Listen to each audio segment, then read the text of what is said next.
Hello everyone, a very good morning and welcome to this live doubts clarification session on quantitative aptitude and reasoning brought to you by Talent Sprint.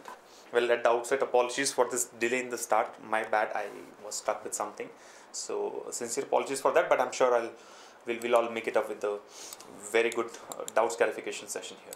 So I think let's get started. I'll present the first question to you all for the benefit of those who have recently enrolled in our program. Let me quickly mention that these sessions are meant to clarify your doubts, right? So in your process of learning with Talent Sprint, when you come across a question that you're unable to solve, you can simply post it in the respective discussion forum, and we will either answer your question in the forum itself or take it in such live sessions that are held on Saturdays. Okay, so welcome to all the new students and to everyone else as well. Let's get started. I have a good number of questions from both the reasoning and aptitude here. So let's start with the first question, and this was posted by your friend Ayushi Gupta in the reasoning forum, and this supposedly is an RRB exam question, right? IBPS RRB exam question that was held this year. So presenting the first question to you all based on linear arrangement, and it is on your screens now. So here's the first question. Look at what it says. Study the following information carefully and answer the questions given below. So this is talking about, there are some persons who are sitting in a row and facing north. The distance between each of them is equal. The number of persons who sit on the left side of E is one less than the number of persons who sit on the right side of E. There are more than two persons between Q and T who sits to the left of Q. Q sits on the left side of the X. F does not sit on the extreme ends. There are four persons between P and V. There are two persons between R and W, and so on, right? Neither M nor M is the neighbor of X. There are four persons between W and Z who do not sit to the left of E. There are only two persons who sit to the left of X. There is only one person between E and P. E is not the immediate neighbor of X, and P is the immediate neighbor of X. Now, what is interesting in this question, before you guys start solving, is that we do not know what is the number of persons, right? All the questions on linear arrangement that we have solved so far has the first statement as that there are X persons, or there are 10 persons, 12 persons, 5 persons, 6 persons who have to be arranged in a row. What is interesting here is we do not know what the number is. All we know is there are some persons who are sitting in a row facing north. And also, if you look at a couple of clues there, it says there are more than two persons between Q and T. Instead of saying there are 3 persons between Q and T or 4 persons between Q and T, it says there are more than 2 persons, or there are less than 3 persons. So this really is an interesting one posted by Ayushi Gupta. I'm sure all of you will find it new. So I'll leave you with this for about 3 to 4 minutes. Your clock starts now. Let's see how many of you get the right answer.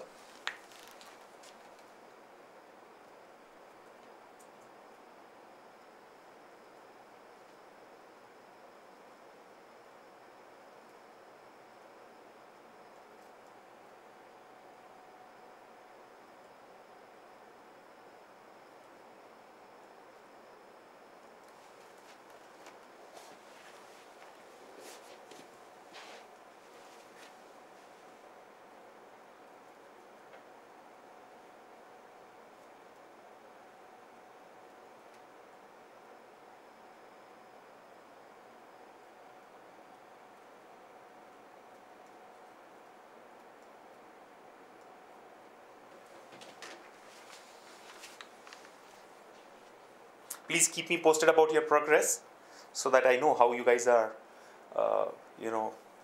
developing the arrangement here.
Alright, so how's the progress? I think you guys have got a good starting point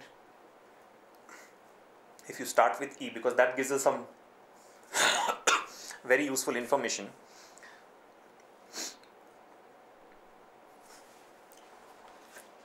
Waiting to hear more from you guys.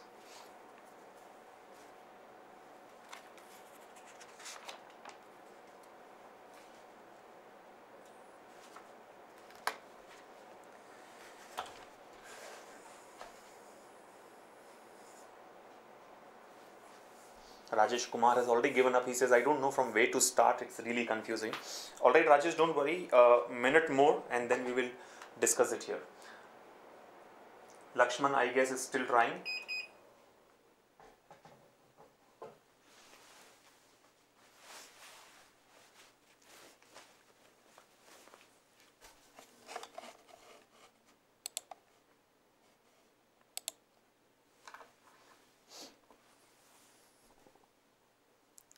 And we have another Rajesh who has got the answer.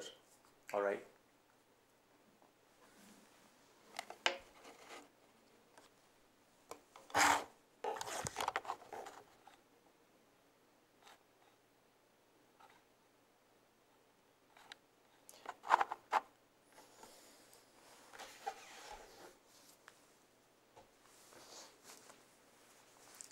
Like I always tell you, make pictorial representations of the points given and then try to fit those in the final arrangement.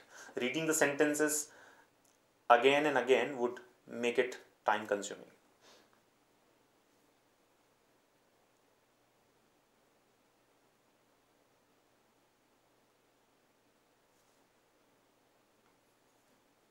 Seconds more and then we will discuss the solution.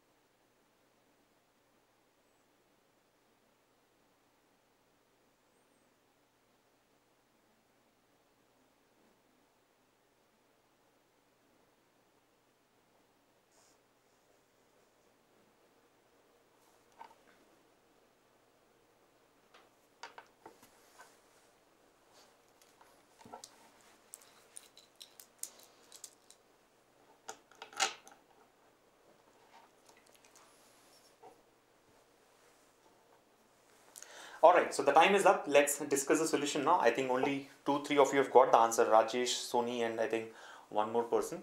Let's discuss this now. So all of you can stop trying it now and focus on the solution. Here we go. So this question was posted by Ayushi Gupta. See what it says. There are some persons who are sitting in a row and facing north. The distance between each of them is equal. Right? The number of persons who sit on the left side of E is one less than the number of persons who sit on the right side of E. So if you compare this with the usual questions that we solve on linear arrangements, we are given the number of persons at the beginning itself. But in this particular case, we have some mentioned. There are some persons who are sitting in a row. How many persons? We do not know. There are some persons who are sitting in a row and the distance between each of them is equal. Now the number of persons who sit on the left side of E is one less than the number of persons who sit on the right side of E. Now this is a very important piece of information, right? If we can fix the position of E and find out the number of persons either on the left side or on the right side, then it becomes very easy for us because the total number of persons here is important, right? Read the next statement. Anyway, we cannot use it immediately, but then if you have to represent this pictorially, what can be done? The number of persons on the left side of E is one less than the number of persons on the right side of E. So on the right side of E, if you have n persons, on the left side of E, we'll have n minus 1 persons. Just remember this point, right? N persons on the right side, n minus 1 persons on the left side. Next, there are more than 2 persons between Q and T who sit to the left of W. There are more than 2 persons. Again, usually we are given the exact number of persons, but here it says there are more than 2 persons between Q and T. So between Q and T, we'll have greater than 2 persons. Greater than 2 persons between Q and T. And moreover, Q and T can be swapped. It can be Q, let's say 3 persons are there, Q dash dash dash T or T dash dash dash Q. Okay. Move on. Q sits on the left side of X. Q sits on the left side of X. So Q would sit on the left side of X, meaning if X is here, Q will be on the left side of X, right? That's another point. Then F does not sit at the extreme ends. Alright, F will not sit on the extreme ends. We can come back to this later. There are 4 persons between P and E. There are 4 persons between P and E. P and V. What does it mean? Between P and V, we'll have 4 persons. So it will be P dash dash dash dash V or V dash dash dash dash P. Okay, meaning P and V can be swapped. Who exactly is on the left and who's on the right is not known. Right? Then there are 2 persons between R and W. So there are 2 persons between R and W. You know, always easy to make such representations. R dash dash W or W dash dash R. Neither M nor N is the neighbor of X. That again is important, right? F does not sit at the extreme end was 1 point. Then neither M nor N is the neighbor of X. There are 4 persons between W and Z who do not sit to the left of E. Right? There are 4 persons between W and Z. 4 persons between W and Z. And it says who do not sit on the left of E. Who do not sit to the left side of E. So these points are all important. I think we should focus on this when we are trying to do the arrangement. There are only 2 persons who sit to the left of X. Now this is, I think, a very concrete piece of information. There are only 2 persons who sit to the left of X. So I now know the starting point of the arrangement. I would start with this point. For me, this is the starting point. There are only 2 persons on the left side of X. So let's say if X is here, there are going to be only 2 persons on the left side of X. How many persons will be on the right side of X is not known, but on the left of X, there are going to be only 2 persons. So I can now start fitting these points, fixing these points in the arrangement here. Okay. There is 1 person between E and P. There is 1 person between E and P. So between E and P, we will have 1 person. Again, E and P can interchange their positions. Yeah. P is the immediate neighbor of X. Okay, E is not the immediate neighbor of X. E is not the immediate neighbor of X. E is not the neighbor of X, but P is the immediate neighbor of X. Now P is the immediate neighbor of X. See, we already have X fixed on the arrangement. Right? We have got 3 positions so far. 1, 2 and 3 where X is the 3rd person. What we know here is P is the immediate neighbor of X. Meaning what? P and X will be together. P and X are going to be together. But it can either be PX or XP. PX or XP. So what I would like to do here is, maybe consider 2 possibilities.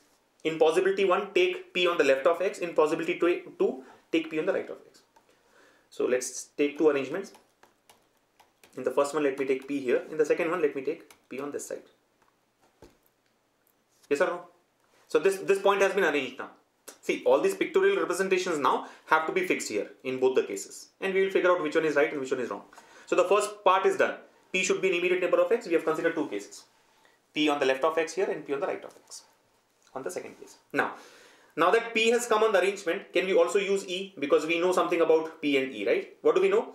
There is 1 person between P and E. There is only 1 person between P and E. Right? There is only 1 person between P and E. Now if you observe, can E be on the left side of P? Not possible. Look at case 1. In case number 1. This is case number 1. This is case number 2. In case number 1, can we have E on the left of P? No. Because there has to be 1 person here and then E, which is throwing him out of the arrangement. So obviously E has to come here. But this, I think, violates the condition given here. E is not the immediate neighbor of X. E is not the immediate neighbor of X. Yes or no? So case number 1 goes wrong here itself, right? Case number 1 cannot be true. E is not the immediate neighbor of X. Case number 1 is wrong. Now look at case number 2. Again, where can E come? E can come either on the left of P or on the right of P. But the same problem. If you take E on the left of P, E has to come here. But then E becomes the immediate neighbor of X. So you cannot take E on the left of P. E has to be on the right of P. E comes here. Yes or no? By taking E on the left of P, he becomes an immediate neighbor of X, which is not allowed. E is not the immediate neighbor of X. So E has to be on the right of P. E comes here. So now we have got 6 positions. 1, 2, 3, 4, 5, 6. Where we have X and P on the 3rd and 4th positions. E on the 6th position. Now I think the most critical point, like we discussed earlier, was the number of persons on the left of E is 1 less than the number of persons on the right side of E, which we have noted here, right? If there are n minus 1 persons on the left of E, there should be n persons on the right of E. Now count the number of positions. 1, 2, 3, 4, 5. There are 5 persons on the left side of E.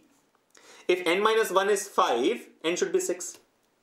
If n minus 1 is 5, n has to be 6. So if there are 5 persons on the left of E, there has to be 6 persons on the right of E. So put 6 positions. 1, 2, 3, 4, 5, 6. So this point has been done now. See, now we are in a state where we know the total number of positions. Only these things have to be fixed here, right?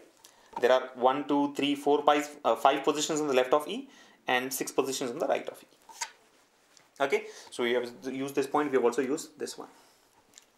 Now, if you look at this point, it says Q comes on the left of X, right? Our representation is that Q comes on the left of X. Now, on the left of X, we have got only 2 places. So, Q can either come here or here. There are only 2 possibilities for Q. There are only 2 possibilities for Q. Okay, so in one way, I think we have understood this point as well. What should we do next? Okay, look at this. We know that there are 4 persons between P and E, P and V. See, we have to find out what is already placed in the arrangement. We have fixed X, P and E. So try to find out information related to X, P or E. So here we have something with respect to P. What is it? There are 4 persons between P and V. Now can V be taken on the left side of P? No, because we don't have 4 places here. There are only 3 places. So V has to come on the right side of P. So 1, 2, 3, 4, V comes here. Yes or no? There are 4 positions between P and V. So this is done. Now anything with respect to V or P can be used. Nothing is given there. Alright. So R and W have got 2 persons between them. W and Z have got 4 persons between them. Yeah. But we neither have R nor W on the arrangement. Now I think do the second reading. We'll get some more clues. Right? There are more than 2. So we have used this part already. There are more than 2 persons between Q and T. Who sits on the left of W? Okay, so W is not available here. Q sits on the left side of X. This part is done. Q sits on the left side of X. F does not sit at the extreme ends. Remember, F does not sit at the extreme end, meaning F cannot come here or here. F cannot come in these 2 positions. There are 4 persons between P and V. This point is already done. There are 2 persons between R and W. Has to be fixed. Neither N nor M is the neighbor of X. See, one neighbor of X is fixed already, P. But next point it says neither N nor M is the neighbor of X. So N and M cannot come in this position, in the second position. N and M cannot come in the second position because then they will become the neighbor of X. Q can come, but N and M cannot come here. There are 4 persons between W and Z. There are 4 persons between W and Z who do not sit to the left of E. Now this is interesting. Remember, there are 4 persons between W and Z, as we have seen here already, but they do not sit on the left of E. Who do not sit on the left of E? Who do not sit on the left of E? Who usually represent to the preceding person. So if you observe, it says that W and Z will not come on the left of E. W and Z will not come on the left of E. W and Z cannot come on the left of E. So obviously W and Z have to come on the right side of E. There are 4 persons between W and Z who do not sit on the left of E. Who do not sit on the left of E. So they have to come on the right side of E. Right? And if you also see, W and Z should have 4 persons between them. The total number of positions on the right side of E is 6. So it's obvious that W and Z will take these 2 positions. Because then they'll have 1, 2, 3, 4 persons between them. Yes or no? So either W or Z here and Z or W here. In between they'll have 4 positions. Right? I think that's what we can consider and proceed. Right? What else is given? There are only 2 persons who sit to the left of X. That has been used already. There is 1 person between E and P. This part is also done. And the last 2 points have also been used. Yeah. So I think the only way out is considering W and Z in these 2 positions. So this is either W or Z. This is Z or W. Right?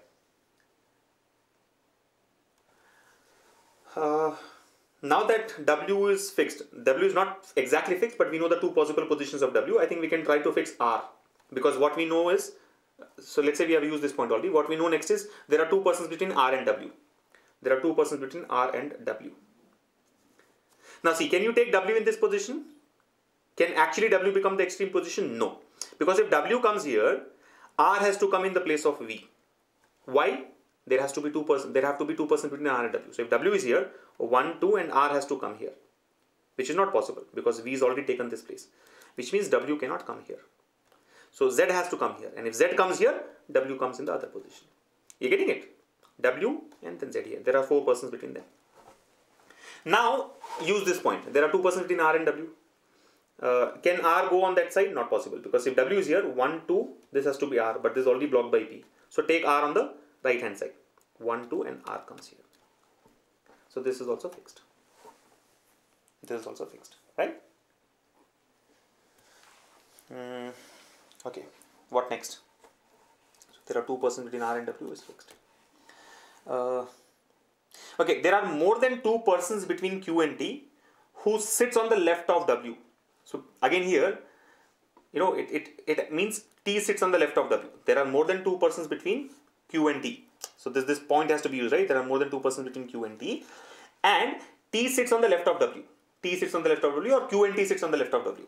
Either ways, see, the point is T has to be on the left side of W. W is fixed here already. W is fixed here. T has to be on the left side of W, right? T has to be on the left side of W. T has to be on the left side of W. Okay?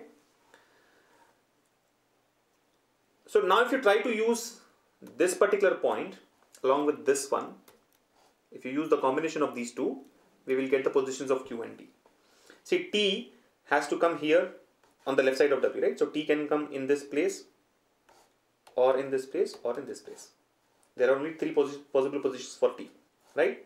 It has to be on the left side of W. On the left of W, we have only 3 places available. But then we should also have the arrangement in such a way that there are more than 2 persons between Q and T. So for example, if you try with the positions of Q, if Q is taken in the first position, there have to be more than 2 persons between Q and T, meaning at least 3 persons. Minimum 3 persons have to be there. So if Q comes here, 1, 2, 3, and T can take this position. In my view, Q cannot come in the second position. We can rule out the second position for Q. Because if Q comes here, the only place where T can come is this. Then there will be 2 persons between Q and T. But there have to be more than 2 persons according to condition. And T cannot be a neighbor of Q also, because there have to be more than 2 persons between Q and T. So Q cannot be coming in this position, because if Q comes here, T can neither take this place, they become immediate neighbors. There have to be more than 2 persons, so they cannot be immediate neighbors. And T also cannot come in this position, because even in that case there will be only 2 persons between Q and T. So Q cannot come in this position. If Q cannot come here, then obviously Q has to come here. And if Q takes this position, then the only choice for T is this one. T cannot come in any of these places. So Q and T are also fixed. Right? Q dash dash dash T. There are more than 2 persons. So this part is done. And this part is also done. Yeah? Alright, so I think 3 more places are vacant. 1, 2 and 3. And who are the 3 persons who have to come in the arrangement? I think we have to fix M, N and F. M, N and F, right? These 3 persons have to come. Everybody else has been marked already. Right? The only new names are F, N and M. Everybody else has taken place. See, what can be done? We know that N and M cannot be neighbors of X. So N cannot come here, M cannot come here. So out of 3 persons, if 2 of the persons cannot take this place, obviously F has to come here. F has to be the neighbor of X, because M and N cannot be the neighbors of X. And then I think M and N will be taking these 2 positions in some order. We cannot identify which 2. I mean, what exactly is the placement there. Because no other information is given about N and M, right? The only place where we have a mention of N or M is this one. Neither N nor M is the neighbor of X. I am left out with 2 places for these 2 guys without any condition. So I think I'll put M slash N, N slash M. Nothing else can be done here, right? So M slash N, N slash M. Remember, I told you in one of the earlier videos as well that sometimes we will have multiple choices. So basically, we have got 2 correct answers for this arrangement. It can be Q, F, X, P, T, E, W, M, V, R, N, Z, or Q, F, X, P, T, E, W, N, V, R, M, Z. So depending on N and M, there can be 2 possible answers. But that's the arrangement. I think all the conditions have been satisfied. The only question mark that still lies is exact positions of M and N. Yeah. Let's try and answer the question now. I think Ayushi has also posted the questions. So let's look at the answers to those questions. How many seats are there between W and T? Number of seats between W and T. Count. W, is here and T is here. How many seats between W and T? Only one. So 1 is the answer. If the distance between V and E is 12 meters, find out the distance between F and W. Now that's an interesting one. The distance between V and E is 12 meters. The distance between V and E. Where is V? V is here and E is here. The distance between V and E is 12 meters. This distance is 12 meters. So he's asking us to get the distance between F and W. What would be the distance between F and W? What is this distance? Let me just clean it up a little bit. All these were possibilities that we had marked, so let me clear it up. You don't have to do this in the exam. I'm just doing it so that you can follow it easily. Yeah.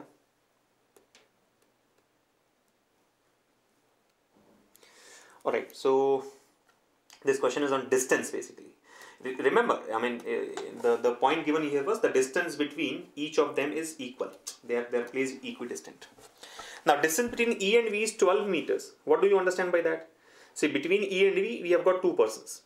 And if each person is placed equidistant, I mean, each pair of persons is placed equidistant, I mean, consecutive persons are placed equidistant, then what will be the distance between every pair here? 4 meters, right? E to W 4 meters, W to M 4 meters, M to V 4 meters. I'm assuming this is M, right?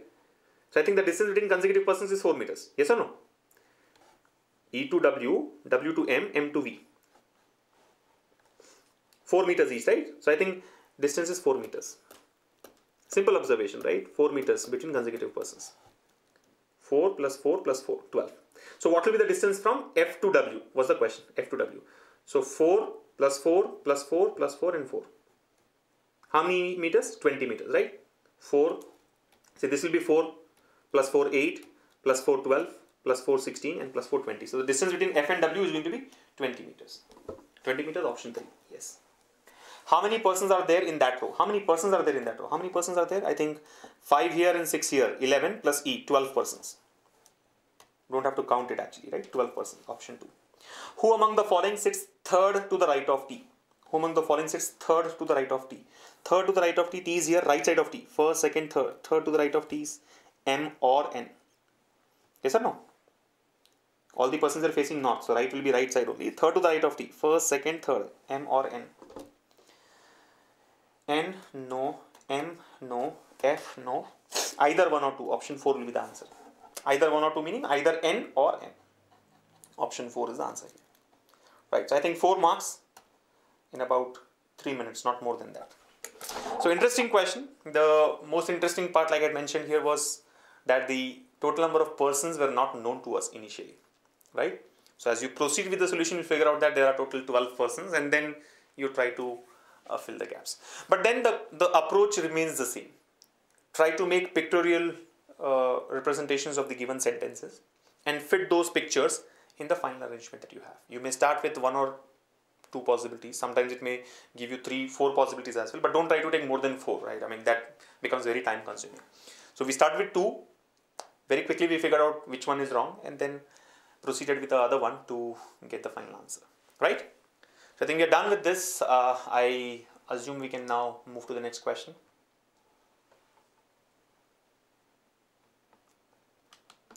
Prashant Sadhu says, good morning. Good morning, Prashant. When will the GD and PI sessions for SBI IPO start? Well, Prashant, we have got a lot of students getting back to us about the GD PI sessions for SBI IPO, right? For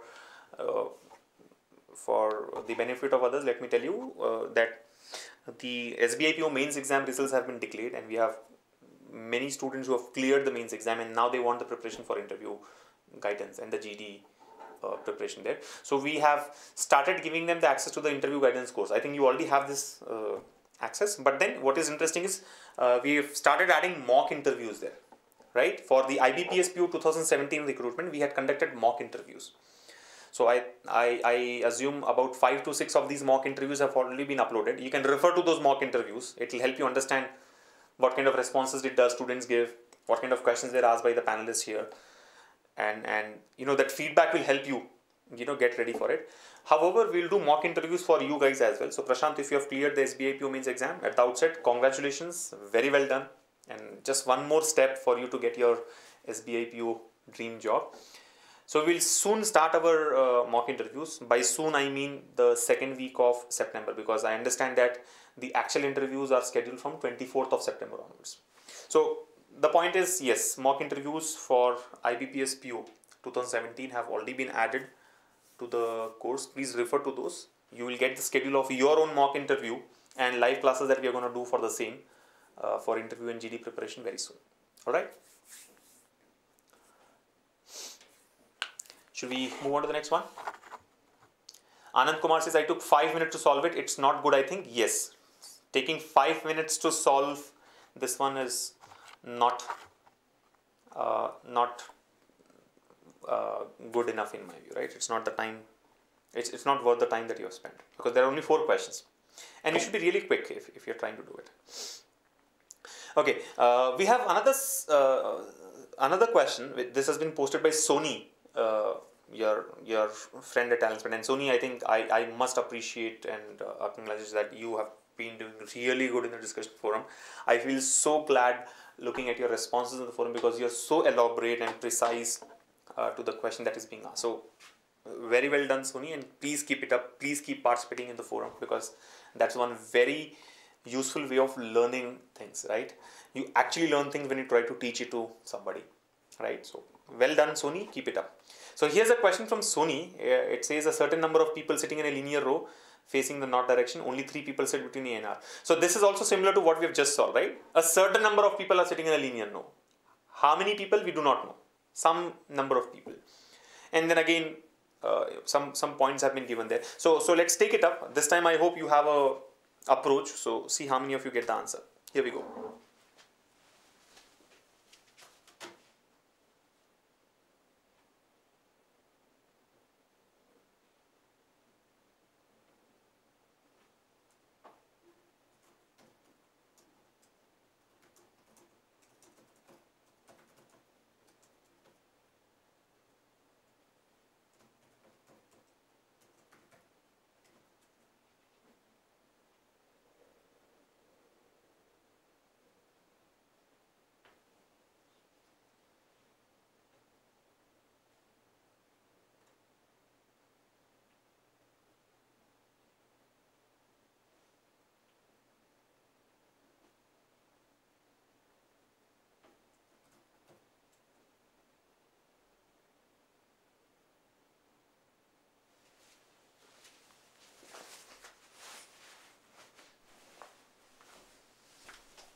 Done?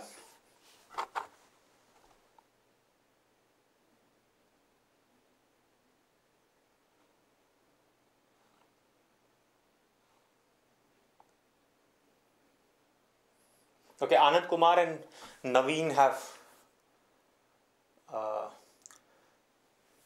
solved this one. I'm waiting for more responses. Quick. At least keep me posted about the progress. I am not expecting that everybody would get it, but you should tell me that you have not got it so that I can proceed.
Got it? Still trying? Okay, so we have one more person who has done it, and I am finding it difficult to pronounce your name properly, but good. So 3 of you have done, all others are still trying. Chalo, 30 more seconds and then I'll take it up.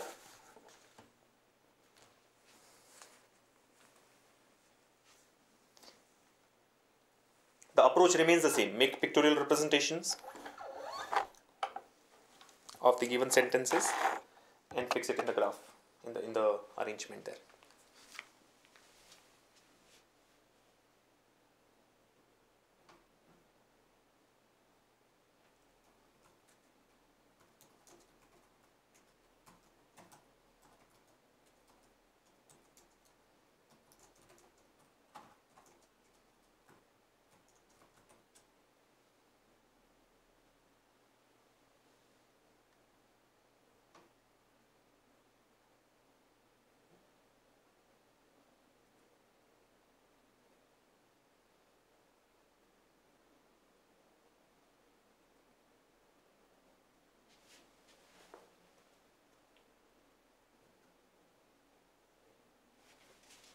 Got it? Alright, enough time has been spent already. Let's take it up. Here we go. So this question here was posted by Sony. See what it says. A certain number of people sitting in the linear row facing north direction. Only 3 people sit between A and R. Only 4 people sit between K and W. Only 5 people sit between R and K. T sits third to the right of W, only 6 people sit between R and Y, not more than 3 people sit between K and Y, and so on. So basically, the challenge again that we have here is we do not know the total number of persons. All we know is a certain number of people are sitting in a linear row facing north. But what is that number is not known to us. But a lot of clues have been given. For example, only 3 people sit between A and R. Only 3 people sit between A and R. So we can conclude that it's going to be A with 3 persons in between them. And A and R can swap their positions. Then only 4 people sit between K and W. So that again is going to be K with 4 persons between K and W. And K and W can swap their positions, right? Only 5 people sit between R and K. Only 5 people sit between R and K. So R with 5 persons followed by K, and RK can swap their positions. T sits third to the right of W. Now this is very, very precise. T sits third to the right of W. T sits third to the right of W would appear as follows, right? W, third to the right of W. First, second, third. So basically between W and T, there will be 2 persons with the exact positions of W and T. W will be on the left, T will be on the right. T sits third to the right of W. Only 6 people sit between R and Y. Only 6 people between R and Y. So we have R, 6 persons between R and Y. And R and Y can interchange, remember that. Not more than 3 people sit between K and Y. So these clues will help us finalize what the answer is, right? I mean, not more than 3 people sit between k and y. It means between k and y we should have less than or equal to 3 persons. Less than or equal to 3 between k and y. Exact number is not known to us, but there cannot be more than 3. So less than or equal to 3 between k and y. Then more than 4 people between t and y. More than 4 people between t and y means what? More than 4, greater than 4. Greater than 4 or greater than or equal to 5. Greater than 4 is as good as greater than or equal to 5, right? So more than 4 people. More than 4 people between t and y. More than 4 people between t and y. Q sits third to the right of y. Now this again is very, very precise, right? Q sits third to the right of y. Q sits third to the right of y. So make a note of that. Q sits third to the right of y. So y is here, first, second, third. Q is third to the right of y. Q sits third to the right of y. No one sits between Q and W. No one sits between Q and W again is an interesting way of saying Q and W are immediate neighbors, right? But they can also interchange their positions. J sits 8th to the left of K. J sits 8th to the left of K. J sits 8th to the left of K meaning what? Between J and K there will be 7 persons. And J will be on the left side of K. J sits 8th to the left of K.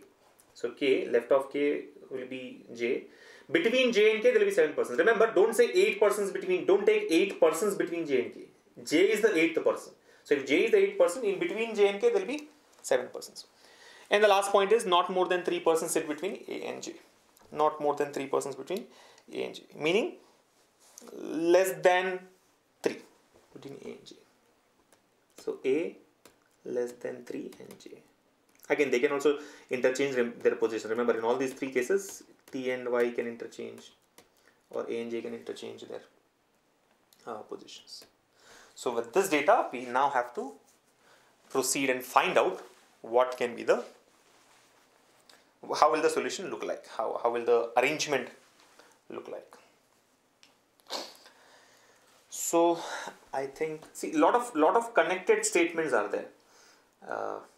Connecting statements are there. For example, maybe we can start with J and K, then connect, we have R connected to K, we have W connected to K, we have Y in some fashion connected to K, we have Y connected to Q, Q connected to W, W connected to D. So interconnections are there, it's just that we need to figure out the best way to start it.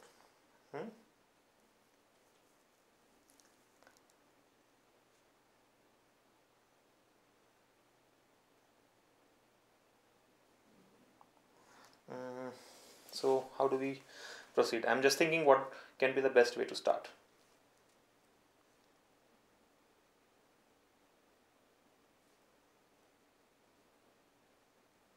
There are 6 persons between R and Y. Where was this given? Only 6 people sit between R and Y. Yeah. So I think maybe we can start with this. We know the definite position of J, right? We know the definite position of J, definite position of K. In all the other cases, wherever we have these arrows, it indicates the positions can be interchanged. But in case of J, K, Y, Q, W, T, it cannot be interchanged. So let's start with this. There are 7 persons between J and K. So let's say it is J, 1, 2, 3, 4, 5, 6, 7, and then we have K. 1, 2, 3, 4, 5, 6. So basically the point was J is 8th to the left of K, right? First, second, third, fourth, fifth, sixth, seventh, and 8th. J is 8th to the left of K. So this part is done. Now what is can be connected with K? K or J here.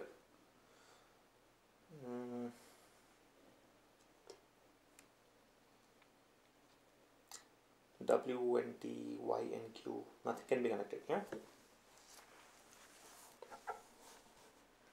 Maybe we can then use 4 persons between K and W, right? Try this. We'll get 2 possibilities. I think we'll have to proceed. There's no other way out, right? We'll get 2 possibilities for K and W. I mean, for the position of W, we'll have to take that. Once we get the position of W, then W and T can be fixed. And then other things can be tried maybe, yeah? So I think let's use this. There are 4 persons between K and W. The exact position of W is not known. So 4 positions between K and W.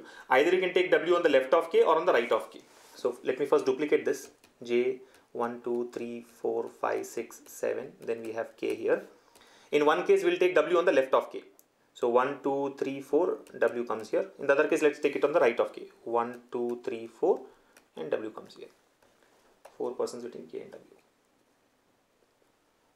Yeah? 1, 2, 3, 4 or 1, 2, 3, 4. 4 persons between K and W. Now, if you know, we know that W has got 2 persons between himself and T. So W dash dash T. So W dash dash T comes here. Or if you take this, W dash dash T comes here. Yes or no? There are 2 persons between W and T and their exact positions were known to us. So W dash dash T or W dash dash T. What next? So we have J, W, T, K. What are the other connecting statements with these guys? Y and Q. Y and Q we cannot use.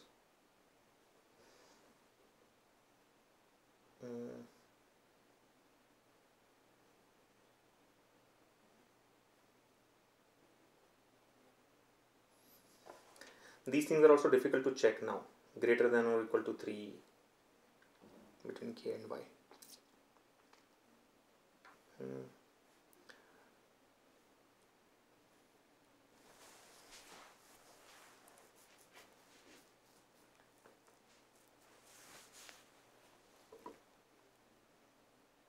Did we miss any of the points here? Let me just read it once again.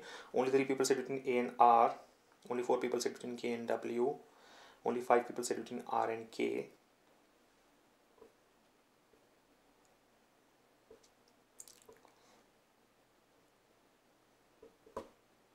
Okay, only 5 people sit between R and K maybe can be used, right? Because K is already available. So let's try this. Only 5 people between R and K.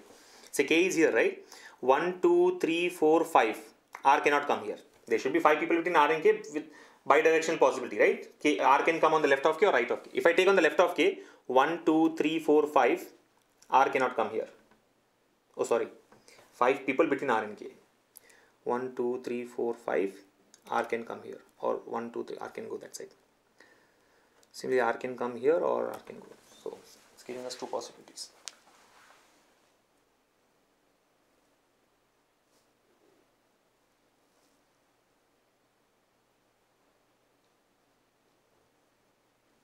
Okay, try to use this, right? We know that Q is a neighbor of W. Q is a neighbor of W, right? So try to fix that. Q is a neighbor of W and there should be 2 places between Y and K. I think if you use these 2 together, we may be able to proceed further. Try to use this. Q is a neighbor of W. W is already fixed. So Q can either come here or here. In the first case, Q can either come here or here. And then there have to be 2 places between Y and Q in the same fashion. So for example, if you take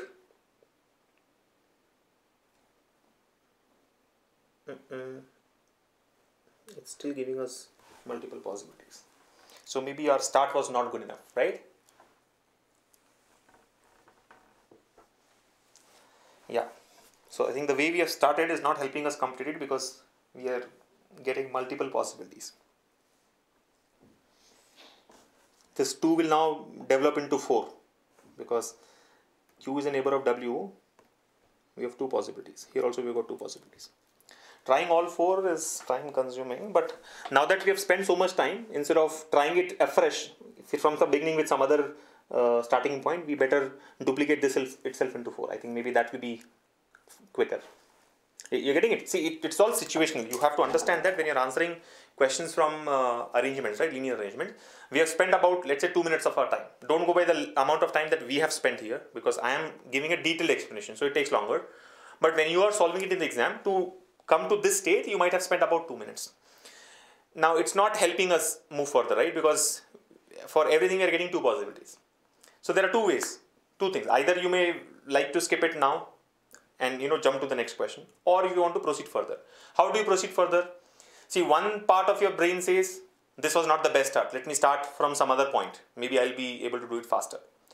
But then the contrary is that you have already spent 2 minutes. You have already done some sort of arrangement. Now, having spent 2 minutes, if you want to build 2 more possibilities, it's better because some points have already been used. You just have to duplicate the first case, duplicate the second case, and then try to fix the remaining of the points there. You are getting it. So the suggestion I have, or the point I'm trying to make is it is all situational.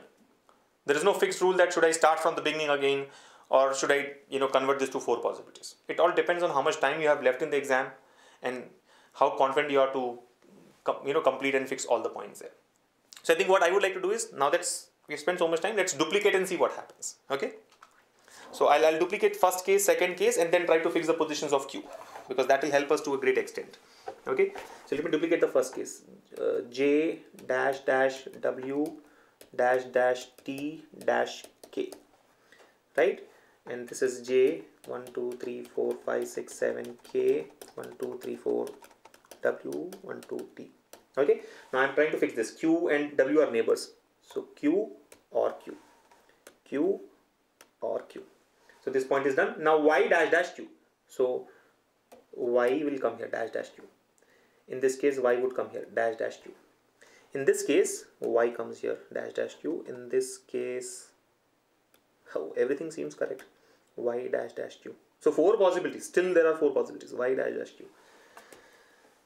Okay. There are 6 persons between R and Y. Can we check that? 6 persons between R and Y. 1, 2, 3, 4, 5, 6. Okay, look at this. If I look at case 1, or is there a better, anything better?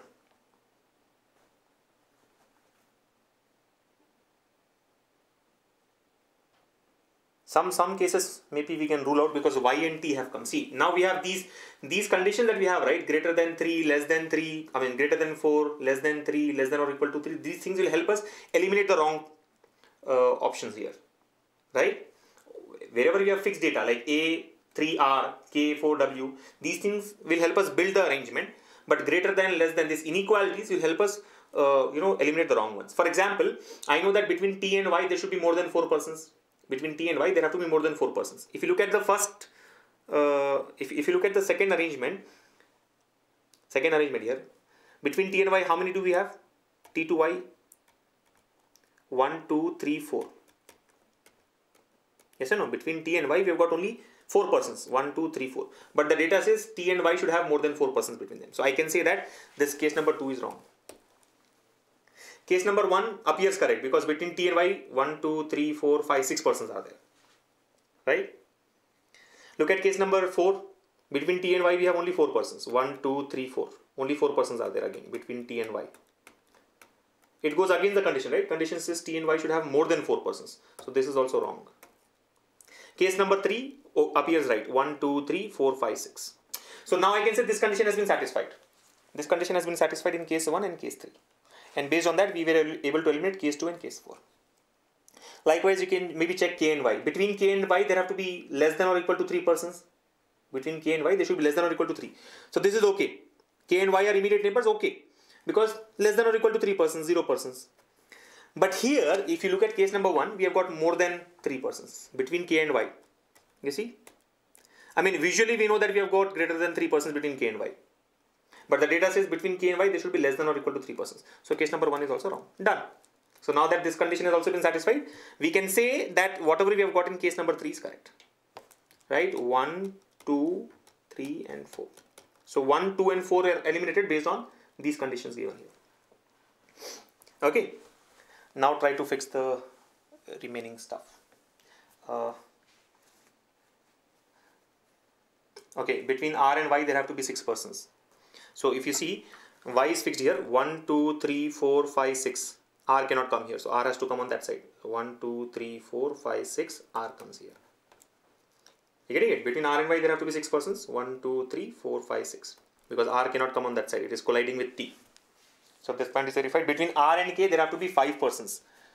Yeah, that also is satisfied. 1, 2, 3, 4, 5. That condition is also satisfied. Between R and K, there are 5 persons, and between R and Y, there are 6 persons. So this is also satisfied. Now between A and R, there have to be 3 persons. Between A and R, there have to be 3 persons. Okay, now 2 conditions are left out. If I look at all the pictorial points that we have made, only 2 conditions are left out. Between A and R, there have to be 3 persons. Between A and J, there have to be greater than 3 persons. See, the idea is this. Where will A come? A and R have to have 3 persons, right? R is here. We can have 1, 2, 3, A coming here in this position. One possibility is A can come in this position. 1, 2, 3. Sorry, A comes in this position. There have to be 3 persons between A and R.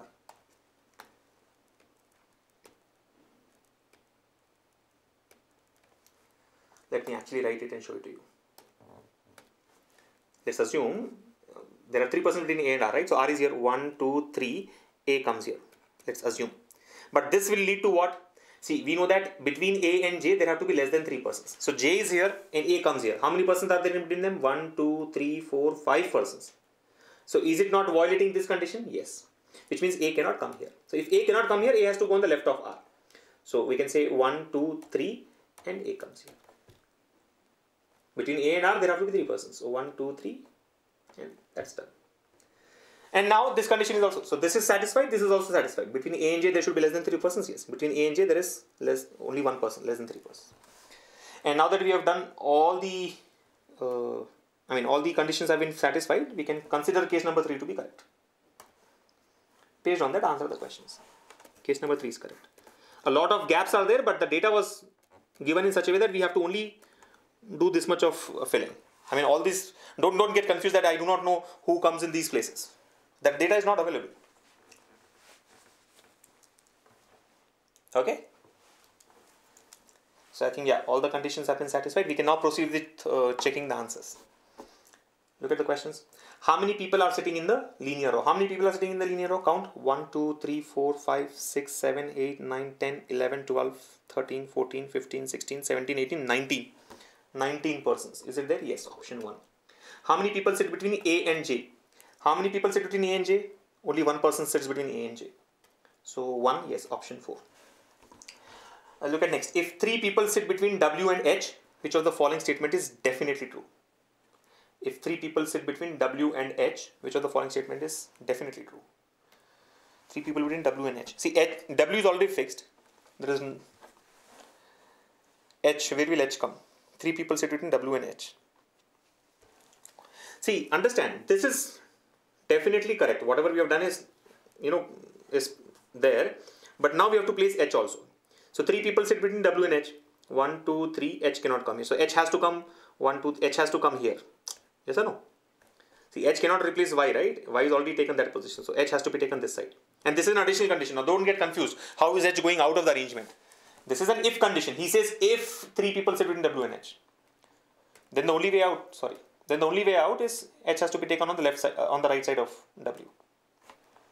So which of the following statement is definitely true? What is definitely true? 3 people sit between T and H. Check that. 3 people sit between T and H? No, that is wrong. 0 people sit between T and H. So this is wrong. W sits 4th to the right of H. W sits 4 to the right of H? No. W sits 4 to the left of H. First, second, third, fourth. W sits 4 to the left of H. So that also is wrong. More than 6 people sit between Q and H. More than 6 people sit between Q and H? No. Only 4 people sit between Q and H. So option 3 is also wrong. More than 5 people sit between Y and H.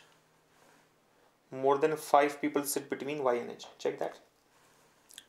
Yeah, more than 5 people between Y and H, clearly. 1, 2, 3, 4, 5, 6, 7 persons between Y and H. So more than 5 people sit between Y and H is correct. Option 4 is the correct answer. Next question. How many people sit between Y and W? How many people sit between Y and W? How many sit between Y and W? Y is here and W is here. 1, 2, 3. 3 people sit between Y and W. Option 2. How many people sit to the left of K? Left of K. Left of K, count. 4, 5, 6, 7, 8, 9, 10. 10 people on the left of K. Option 1. Done. I think we are done with arrangement. Yeah. So interesting. I think the interesting part was we did not know what is the total number of persons. So remember, the approach is that make all the pictorial representations wherever definite information is given, like 3 people between A and R, 7 people between J and K. These points will be used to complete the arrangement. These the other type of information, more than 3 people between X and Y, less than 2 people between Y and J, more than 5 people between K and P. Those kind of points would be useful in eliminating the possibilities, right? So it's obvious that you will get multiple answers here. How do you find out which is right and which is wrong? Based on the conditions given there. Greater than 5, less than 3, less than or equal to 3, and so on. Okay. So I think, yeah, it would take about 3 to 4 minutes to do all this, but it's a 5 marks question and time worth spent. Yeah. Worth spending in the exam. So done with this one, let's move on to the next question now.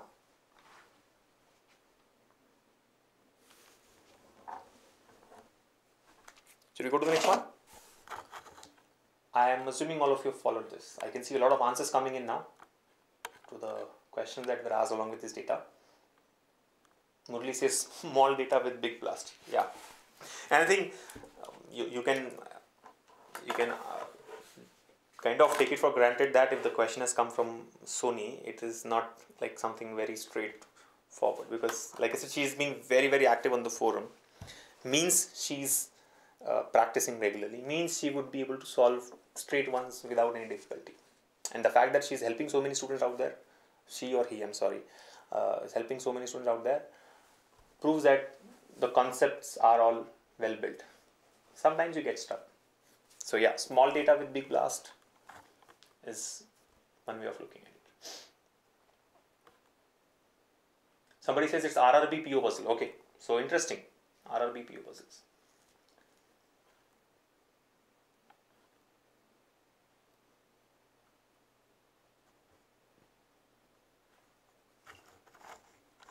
Shall I move on to the next question now?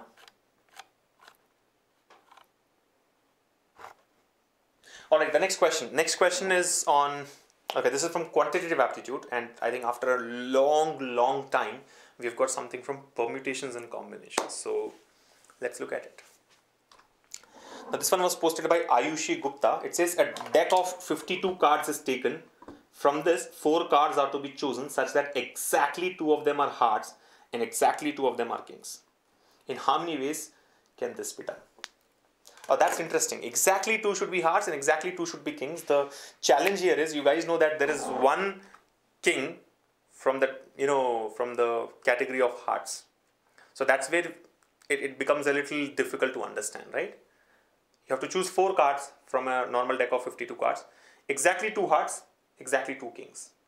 So the concern is, what happens if you pull out a king of hearts? It's a king, it's also a heart. So it satisfies both the conditions. So I think you have to think through and then answer this. Yeah, I'll leave you with this for like 1-2 minutes. Try it out. It's gonna be very interesting. Here we go.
Got it?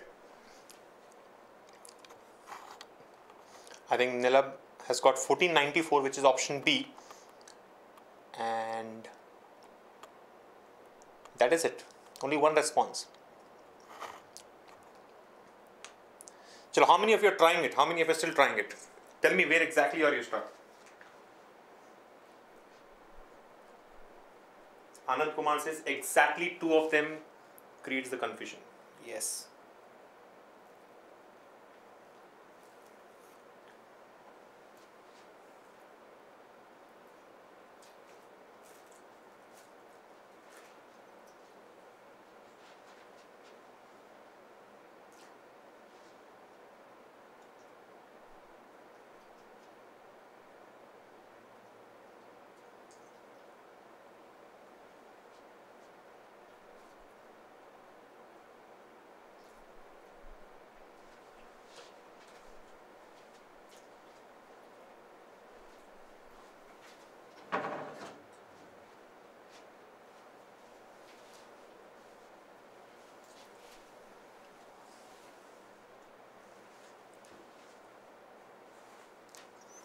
Prashant has also got 1494. Good. So 1494 is the most common response. Let me take it up now. I think you guys have tried it enough. Let's look at it. Here we go. See what it says.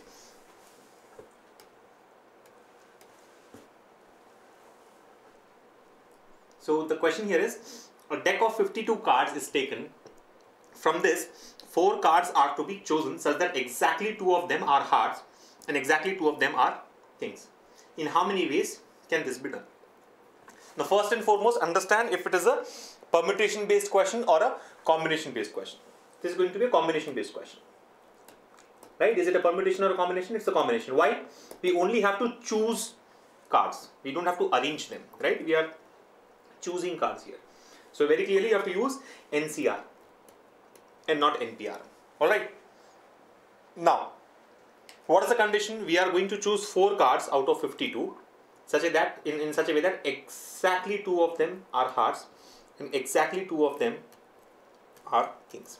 Now, the problem here is, in this deck of 52 cards, we will also have one card. We'll have one card which is a king of hearts. Yes or no? One card which is a king of hearts, and this card is going to create the maximum confusion. Right? Because it satisfies both the criteria, right? There are 2 criteria. Number 1, it has to be a heart. 2 of the cards have to be heart from hearts, and 2 of the cards have to be kings. Now, this particular card, which satisfies both the conditions, creates the confusion.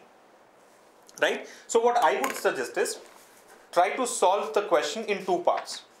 Part number 1, where we exclude this card from our selection. And part number 2, where you include this card in the selection. Right? So, let's say without the king of hearts. What happens in this case? Without the king of hearts. Right? Now, without the king of hearts, there will be total 51 cards. There will be total 51 cards. Right? And in this 51 cards, we need, exactly 2 of them to be of hearts category and exactly 2 of them to be of the kings category. Now, in this 51, remember, there will be only 30 usually there are 13 cards in each category, right? 13 cards from hearts. But now that one card which has been excluded is a heart card. So we have only 12 cards from the hearts group. And in this 51 again, there are only 3 kings because 1 king is already removed. Actually, 1 card has been removed, but that card satisfies both the conditions. So we are left with 12 hearts and 3 kings in the category. So if I want to choose 4 cards such that 2 are hearts and 2 are kings, what I'll do? From these 12 cards, I'll choose any 2. So 12C2. And I will choose 2 cards from this 3. So AND meaning multiplication, right? You know the AND rule, right? The rule of multiplication. The rule of multiplication says that if one action can be done in m ways, the other action can be done in n ways, then both of them together can be done in m into n ways. So the first action of choosing 2 hearts can be done in 12C2 ways. The second action of choosing 2 cards, 2 kings, can be done in 3C2 ways. Both together can be done in 12C2 into 3C2 ways. Now simplify this, what happens? 12 into 11 by 2 into 1 into 3 into 2 by 2 into 1. So what are we left with? We get 11 3 is 33, 33 into 6. So that's like 180 plus 18, 198. So 198 ways. But is that all? No. There is the other condition with king of hearts. So now comes the challenge. What happens when you include this card? See, this time what happened? We have chosen 4 cards. 1, 2, 3, 4 cards have been chosen. First 2 are from the hearts category because there were 12. We have chosen 2. The second 2 are from the kings category. We have got it. And there is no confusion because the common card was excluded. Now the common card has been included. So earlier we said, in how many ways can we choose this without selecting this card? 198 ways. Now if this card is selected, let's say. So what happens? 1, 2, 3, 4 are there. Right? The first card is, let's say, the king of hearts. I mean, one of the cards is the king of hearts. So this is done. In how many ways can you do this? Only in one way. There is no other way. You have to choose this card.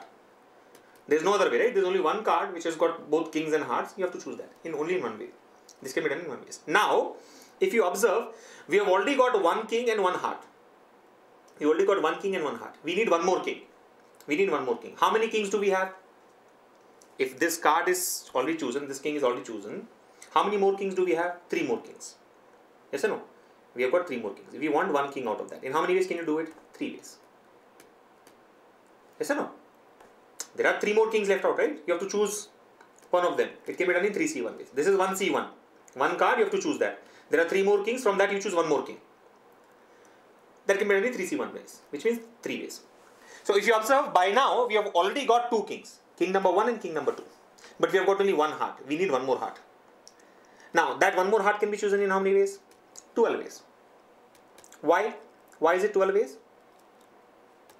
Why is it 12 ways? Tell me. Because there are only 12 cards with hearts now. One of the hearts is already chosen. Now, there are only 12 cards left out. From those 12 cards, you have to choose one. It can be done in 12C1 ways. So, if you observe, in our selection, we have got 2 hearts, we have got 2 kings. We have got 2 hearts, we have got 2 kings. So, exactly 2 of them hearts, exactly 2 of them kings is done. One more card has to be chosen. And this card should neither be a heart and it should not be a king. Right? In how many ways can you do that? See, total there are 52 cards. From that 52 cards, subtract these 12 cards which were hearts. Subtract these 3 cards which were king. And subtract that one card which was both heart and king. So how many cards are left out? 52 minus 12 is 40. 40 minus 4 is 36. There are 36 cards now without hearts and kings. Yes or no? There are 36 cards without hearts and kings. And from the 36, I have to choose one, any one. In how many ways can you do that? 36 ways. Why is it so? 36C1. You're getting it? So without the king of hearts, it was very simple. If you remove that card from the deck, we will have 51 cards in which 12 are hearts and 3 are kings. Choose 2 from 12, choose 2 from 3 and you will get the answer. But when we want this card to be included, that has to be definitely taken. So it can be done only in one way. Then we want one more king. So out of 3 kings, choose 1, 3C1. We want one more heart. Out of 12 hearts left, choose 1, 12C1. And the 4th card, which is neither a king nor a heart. This should neither be a king nor be a heart. So what are we doing? We are finding out how many cards are left now. So we have to remove all the kings. So 3 kings. We have to remove all the hearts, 12 hearts. And we have to remove that card also, which is a king and a heart both. So we will be left with 36 cards. And from this 36, you can choose any one. We'll get the answer. So what's the answer now? 1 into 3 into 12 into 36. 1C1 is 1, 3C1 is 3, 12C1 is 12 and 36C1 is 36. So what's the answer? 12, 3 is 36, 36 into 36. 36 squared is 1296. 1296. So there are 1296 ways in which we can choose 4 cards such that exactly 2 are kings, exactly 2 are hearts, and that selection also has the king of hearts. And there are only 198 ways in which we can choose 4 cards such that exactly 2 are kings, exactly 2 are hearts without choosing this particular card. Now, we want total number of ways. In how many ways can this be done? This can be done in 198 ways plus 1296 ways. You getting it? So, answer should be 198 plus 1296. That's like 1296 plus 200, 1496 minus 2, 1494. 1494, option B is the correct answer. I hope all of you have got it. 1494, yes. Shubham, Nilab, Lakshman. Lakshman got 1480, which is incorrect. 1480 cannot be the answer. It has to be 1494. How do you get 1480? Yeah, so 1494 is the answer. Got it? Good. So I think I really appreciate the thinking of all those who've got 1494, right? Nilab and Prashant and Shubham. Okay, Nilab says I got the right answer, but my process was wrong. Well, that's the best part of a multiple choice question, right? It doesn't matter what method you have followed. If your answer is right, you'll get 1 mark. If your answer is wrong, 1/4 will be deducted. As simple as that. I hope others who have got it right, Shubham and Prashant, followed the right process. Okay. So let's move on to the next one. I'm sure some of you will definitely be confused here because permutations and combinations as such is considered to be a confusing topic. But if your basics are strong, if you have gone through the videos thoroughly, if you know everything about the concepts to be used, then there can be infinite such questions, right? I mean, there can be new questions every day, and we can just. It's all about proceeding in the right, the step-by-step process that you follow has to be right. Like in this case, I think the best and the easiest way to solve this would be to consider that King of Hearts taken and not taken as separate. You cannot do it in one shot. There are 2 ways of solving this problem. Not 2 ways of solving the problem, 2 parts in the solution. One part where you consider King of Hearts, in the other part where you don't consider King of Hearts. Okay, so don't panic if you have not followed this. You first have to brush up your basics and then build your concepts from permutations and combinations, and then look at it once again. Okay. I know. Okay, some of you are asking me to explain the second part once again, guys. Like I said, go through the basics first. Watch the video again. This video will be added to your account by Monday evening latest. Watch it again, and you will follow it. If you still have a challenge, please post it in the forum. We will take it. Okay, let's now go to the next question. I'm going to take something from data interpretation now, right? Quantitative aptitude data interpretation. Interesting question type. We have a table giving data on the marks of students with 3 questions. So let's see. Let's see how many of you are able to solve these questions. Here we go. The question is on your screens now. It's just the data now. Understand the data first, and then we will look at the individual questions. See what it says? The table below shows the number of students who obtained the given range of marks in class 10 common examination conducted by Bhutan Council of School Examination and Assessment. The sample collected is for total of 100 students. Study the table and answer the questions. Okay, the 79, 80, 81 is the sequence of questions in the actual paper, but that doesn't matter. So marks out of 150. There are 4 subjects: English, Maths. Alright, there's some interesting subject here. Could be the language, one of the languages in Bhutan. And then science. So English, mathematics. I'm not going to waste my energy and efforts and time in understanding how to pronounce it. We'll call it as language and science. So there are 4 subjects: English, mathematics, language and science. Marks out of 150 are given, and there are total 100 students, it says. Okay. Now it says, observe this 120 and above, 90 and above, 60 and above is the range of marks. So how many students scored 120 and above? 9 students. How many scores 120 and above in English language? 9 students. How many students scored 120 and above in mathematics? 14 students. How many students scored 120 and above in that language, second language? 10 students. How many students scored 120 and above in science? 10 students. Similarly, 90 and above, 60 and above, 30 and above, 0 and above. See, 0 and above will be 100 always. Yes or no? How many students have scored 0 marks or more than 0 marks? All these school students will score 0 marks and more than 0 marks. Assuming there is no negative marking. Assuming there is no negative marking. Like in our exams, we have negative marking, right? Here, we have no negative marking. Because if negative marking is there, then it's possible that some students score negative marks, right? Suppose all their answers are wrong. And if 1/4 is a penalty, then they'll get minus 37.5 here. Total is 150, right? Each question is wrong. So each question will attract minus 1/4. So minus 1/4 into 150 will give you minus 37.5. But then we are assuming negative marking is not there. So all the students will score 0 and above. 100, 100, 100, 100. All the 100 students in English, 100 students in math, in language, in science have scored 0 and above. How many students scored more than 30 in English? 94 students. How many students scored more than 60 or 60 or more than 60 in the second language? 80 students. So that's how you need to interpret the data here, right? That's all we can understand from the data. Let's look at the questions now. The first one. Look at the first question. Don't worry about this part again. So the question says, if at least 60% marks in mathematics and 40% marks in English are required to choose commerce stream in class 11, how many students can opt for commerce? That's interesting. You want at least minimum 60% marks in mathematics and 40% marks in English. Remember, every subject is out of 150 marks. Marks are out of 150. For every subject, the marks is out of 150. Maximum that you can score in every subject is 150. Right? Now we need a minimum of 60%, at least 60% in mathematics. What is 60% of 150? 90. So for mathematics, the cutoff is 90. 60% marks in mathematics meaning 90 marks. 60% of 150, right? And 40% marks in English. So what is the cutoff for English? 40% of 150. That is 60 marks. So the point is, the cutoff for math is 90 and the cutoff for English is 60. Meaning, for math we should look at this range. See, meaning anybody who has scored 90 or more than 90 in math and people who have scored more than 60 or 60 in English can go for commerce stream. So cutoff for maths is 90. So 90 and above. Anybody who has scored 90 and above is eligible in maths. And anybody who has scored 60 and above is eligible in English.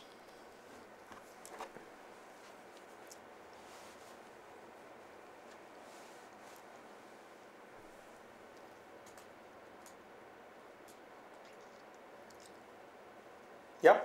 So it says, if at least 60% marks in mathematics and 40% marks in English are required to choose commerce stream in class, and how many students can opt for commerce? Remember, strictly speaking, answer, I mean, if he says how many students have opted for commerce, let's say.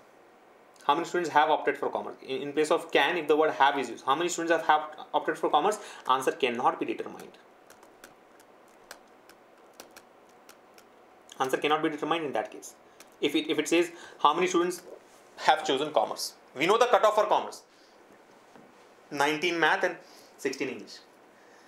But then we cannot find out how many students have opted for commerce. Why I'll tell you. See. So there are 44 people who have scored more than 19 math. There are 75 people who have scored more than English. Now can the 75 people go for commerce? No. Because we do not know how many of these 75 people who have scored more than 60 in English have actually scored more than 90 in math. Similarly, can all these 44 people go for commerce? No. These 44 people have cleared the math cutoff. But is it guaranteed that all these 44 students here have also cleared the English cutoff, which is 60 and above? You're able to follow. It is possible that some of these 44 students have scored less than 60 in English. It is possible that some of these 75 students have scored less than less than 90 in math. So how many have chosen commerce? Cannot be determined. But then look at the question. Read the question properly. How many can opt for commerce? What is the possibility? How many can opt for commerce? How many can opt for commerce? 44 can opt for commerce. Maximum 44 can opt for commerce. You're able to follow. The answer is maximum of 44 can opt for commerce. A maximum of 44 can opt for commerce. Why? And when is that possible? Only when all these 44 students who have got more than 19 math have also got more than 16 English. It is possible that all the 44 guys are in this category. See, 75 definitely is not the answer. 75 cannot be the answer because we have only 44 who have cleared the math cutoff. So maximum 44 students can go for it. You getting it? Maximum 44 students. That too, if all these 44 have cleared the English cutoff. So assuming all the 44 have cleared the English cutoff, we can say 44 is the answer. Because again, the question is how many can opt for commerce? What is the possible number? But how many have opted for commerce? Or how many choose commerce? Cannot be determined. So 44 is the answer to this question, option C. Let's go to the next question. Here's the next one. What is the ratio of number of students who scored less than 90 marks in English to the number of students who scored less than 60 marks in the language? So this is very simple. Less than 90 marks in English. Less than 90 marks in English. See, how many students have scored 90 and above in English? 32. So how many have scored less than 90 in English? 100 minus 32. Don't look at these numbers and get confused. If you look at less than 90, meaning 60 and above, 30 and above, 0 and above, that doesn't help. You understand? Like we know 75 people have scored 60 and above. But out of the 75, there are, I mean, like we know 100 people have scored 0 and above. Out of these 100, there are some who have scored more than 30. Out of this 94, there are some who have scored more than 60. So always solve it in a converse. Here he says, number of students who have scored less than 90. How many have scored more than 90? Less than 90 says 90 and more than 90 is 32. Total there are 100 students. So out of 100, 32 students have scored 90 marks or more than 90 marks. So remaining 100 minus 32, which is 68, have scored less than 90 in English. What's the other number? Number of students who scored less than 60 marks in the language. Less than 60 marks in the language. So that means you should now look at this number. There are 80 students who have scored more than 60 in English, in this language. Dzongkha language, right? Students who have scored more than 60 in Dzongkha are 80. 60 and more than 60 are 80. So how many have scored less than 60? 100 minus 80. Is it not 20? You getting it? 68 students have scored less than 90 in English. 20 students have scored less than 60 in Dzongkha. So what is the ratio? 68 is to 20. Which I think are both common multiples of 4, right? 17 is to 5. 17 is to 5. Option A is the answer. Next question. How many students scored marks in the range of 30 to 89 marks in science? Sorry. Yeah. How many students have scored marks in the range of 30 to 89 in science? Assuming the exam paper is 150 multiple questions of 1 mark each. This is 1. So how many students have scored in which range? 30 to 89 range. Assuming the exam paper has got 150 multiple questions of 1 mark each. So meaning there are 150 questions of 1 mark each. 150 questions into 1 mark each is equal to 150 marks. So that's what it says. It clarifies that each question is for 1 mark and there are 150 questions. Now we have to find out the number of students who have scored 30 to 89 in science. Right, the fourth row here. 30 to 89 in science. 30 to 89 in science. How do you get that? So there are total 100 students, right? From those 100 students, I'll subtract all the students who have scored more than 90 and I'll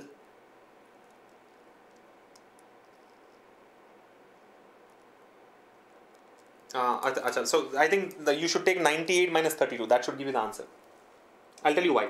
See, we want the range is this, right? 0, maximum 100, right? Then what are the breaks that we have? We have 30, we have 60, we have 90 and so on, let's say. I want the range 30 to 89. How many people? So how many have scored 0 to 30? 0 to 30, I mean, we do not know 0 to 30, but more than 0 is 100.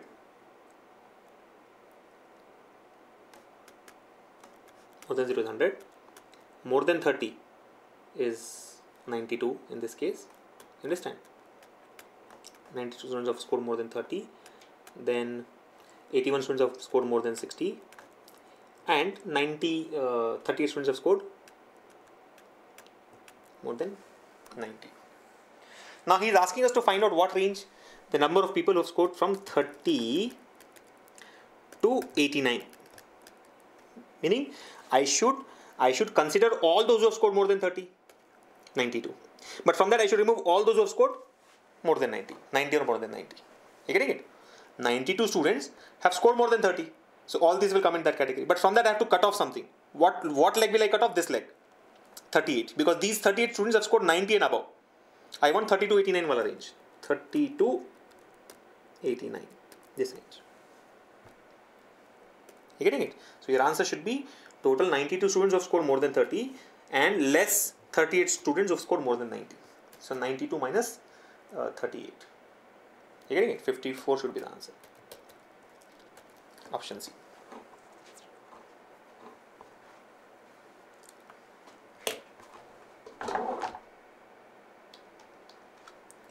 Alright, so I think that was a very interesting question on data interpretation where the range of marks, data on the range of marks scored by 100 students in different subjects was given. We had only 3 questions, but you have got the approach, right? So be very careful when you are solving such type of questions.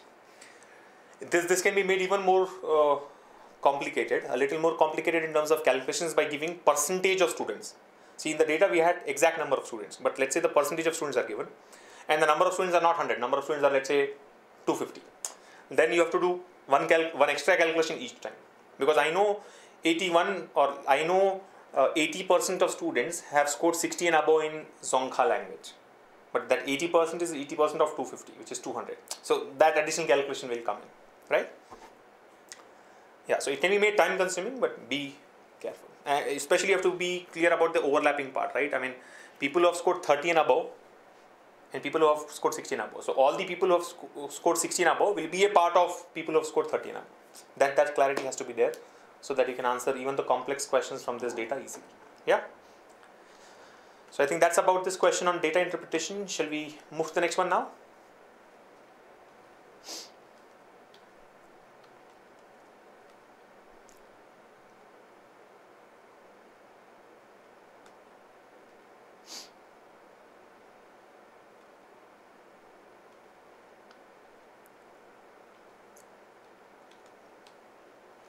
Let's move on to reasoning. I think there are not many questions on aptitude left, and most of the questions on aptitude are getting answered in the forum itself. So you can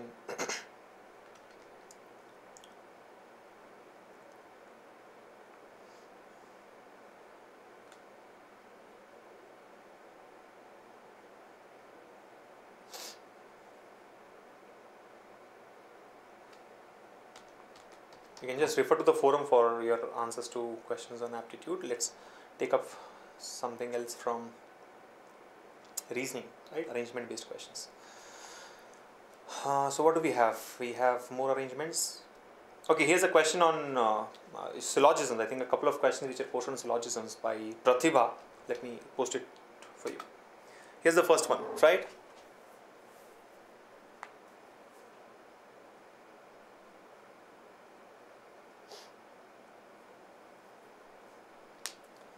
Murli says, please do a session on how to access the discussion forum. Okay.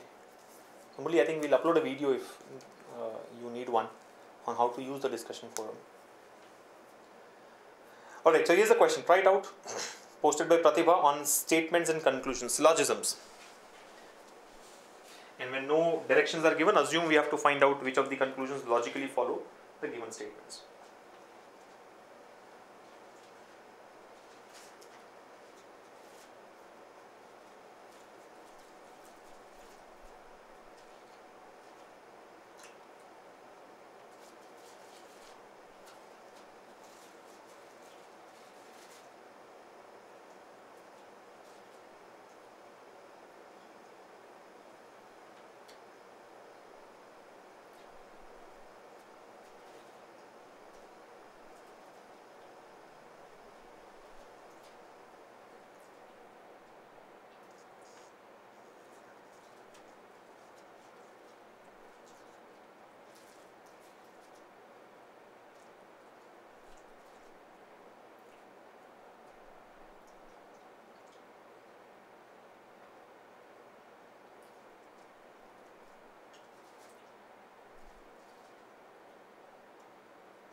Got it?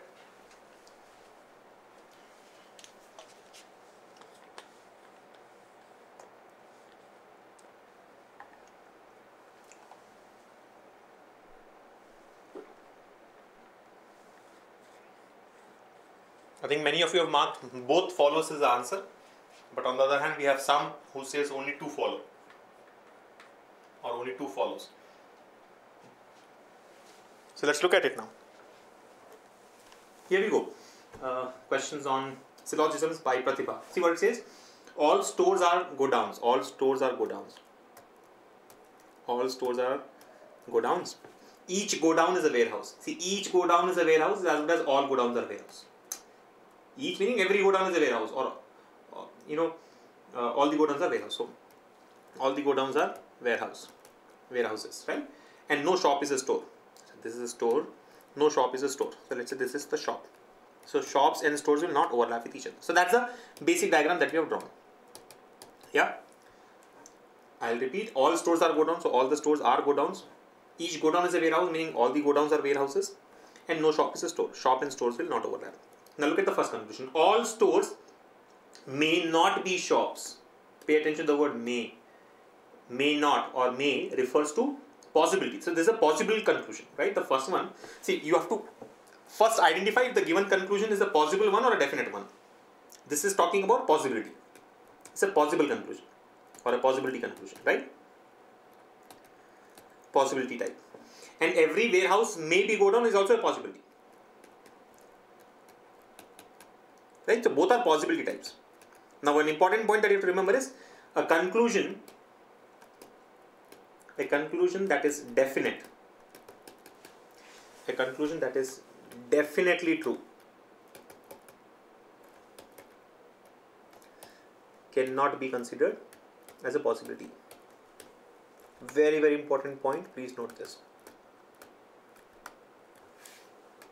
Something which is definitely true cannot be considered as a possibility. For example, if we know that some A's are B's is definitely true. Some A's are B's is definitely true. Then, if we know that some A's are B's is definitely true, this is a definite conclusion, then some A's can be B's or may be B's, or some A's being B's is a possibility, is wrong. Are you able to follow? If you know that some A's are B's is definitely true. If this is definitely true, then you cannot say that its possibility is correct. Are you able to follow? Now, look at it. All stores may not be shops. We know that all stores are not shops. All stores may not be shops. Now, decide if it is right or wrong, right? Our job is to find out if first one is right or not. So, all stores may not be shops, the given conclusion. All stores may not be shops. Now look at it. We know that no store is a shop. If no store is a shop, all stores are not shops. If all stores are if all stores are not shops is true. Yes or no? All stores are not shops. No store is a shop. All stores are not shops.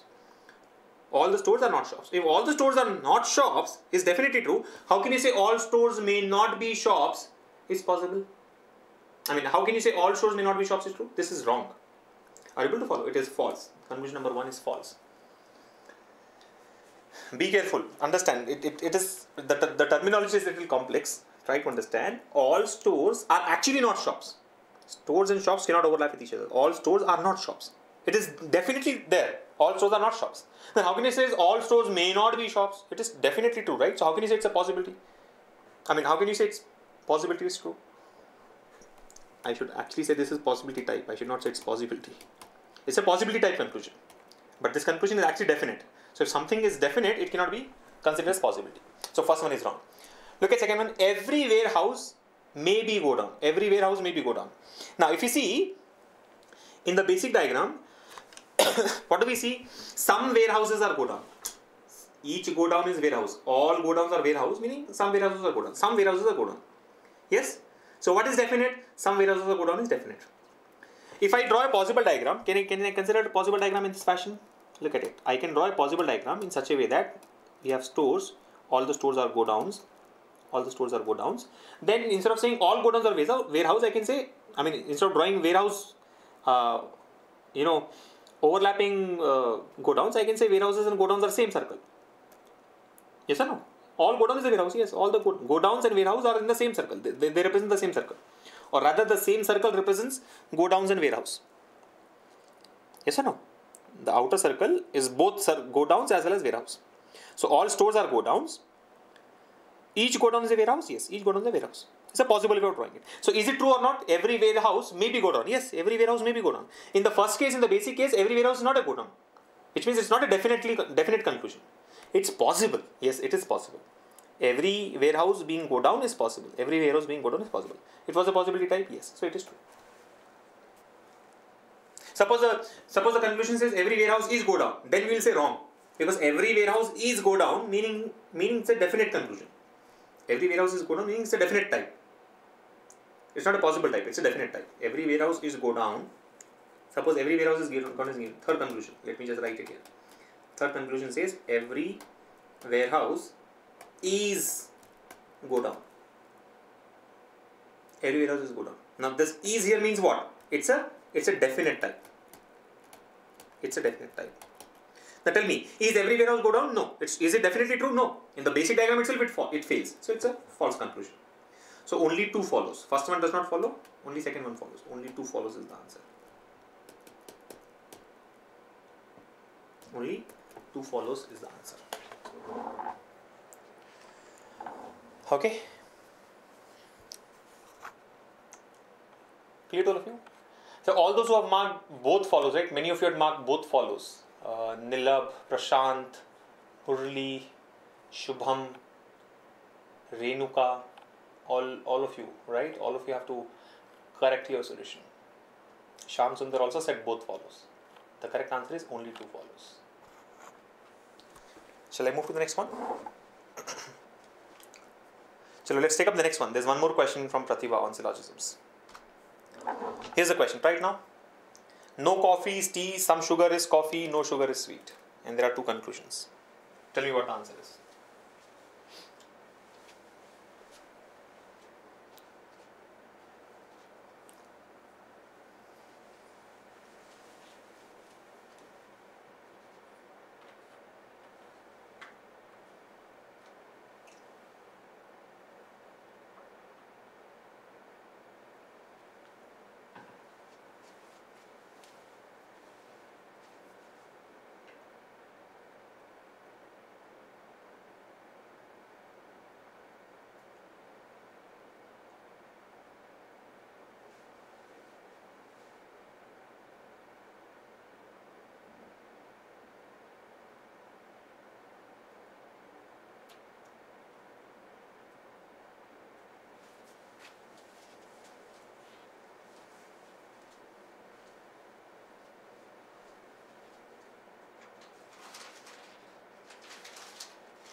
None follows. Both do not follow. Only 2 follows. Okay, answers started coming in. I think most of you have got none follows, with some saying only 2 follows. Shubham says only 2 follows, and then we have Krishna, Kamal Sharma, and Nitin Kumar who say only 2 follows. Chalo, let's take it up. Here we go. Statements. No coffee is tea, some sugar is coffee, no sugar is sweet. So draw the basic diagram. No coffee is tea. So this is coffee, here is tea. No coffee is tea. So coffee and tea cannot touch each other. Some sugar is coffee. Some sugar is coffee. So some sugar is coffee. No sugar is sweet. No sugar is sweet. So S, G and SW, let's say, right? Don't get confused with the same S letter there. No sugar is sweet meaning these 2 also cannot touch each other. I'll put 2 cross marks indicating. You understand the difference, right? You should have followed the videos on syllogism. Single cross here meaning C cannot touch C. C cannot touch T, but C can touch sweets. Because here we have a single cross, here we have a double cross. Double cross cannot touch each other, single cross cannot touch each other. Everything else is possible. Okay? So that's the diagram for this one. No coffee is tea, some sugar is coffee, right? There is an intersection here, and no sugar is sweet. No sugar is sweet. Now look at the conclusion. The first one. No coffee being sugar is a clearly both are possibility type conclusions, right? No coffee being sugar is possibility. All coffee being sweet is not a possibility, right? Now look at this. No coffee being sugar is possible. No coffee being sugar is possible. No coffee being sugar is possible. How is it possible? It's not possible, very clearly. Because, see, the statement says some sugar is coffee. For some sugar is coffee, what is the definite conclusion? What is the definite conclusion for this one? Some sugar is coffee. Some sugar is coffee implies some coffee is sugar. You draw any diagram, you'll always find that some coffee is sugar. There is definitely an overlapping between coffee and sugar. Some coffee will always be sugar. So when some coffee is always sugar, how can you say no coffee being sugar is a possibility? It's not possible. So first one is wrong. Clearly the first one is wrong. Very easy to identify, right? Because some sugar is coffee is a definite conclusion. Some sugar is coffee is a definite conclusion. Second one, all coffee being sweet is not a possibility. All coffee being sweet is not a possibility. True or false? All coffee being sweet. Can all coffee be sweet? See, try and understand what happens. If all coffee is sweet, if you take all the coffee inside sweet, some sugar will also go inside sweet. Which sugars? The sugar which overlaps with coffee. The sugars which overlap with coffee. Now you may tell me that sugars is what? Sugar is sugar. It's not sugars, but let's assume it's an object here, right? So if you take all the coffees inside sweet, if you take all this coffee inside sweet, what happens? Some sugars will also go inside sweet. Yes or no? Because there is definitely an overlapping between coffee and sugar. So if all the coffee go inside sweet, these sugars will also go inside sweet. But we know that sugar and sweet should not touch each other. Meaning all coffees cannot be sweet. All coffees cannot be sweet. So all coffees being sweet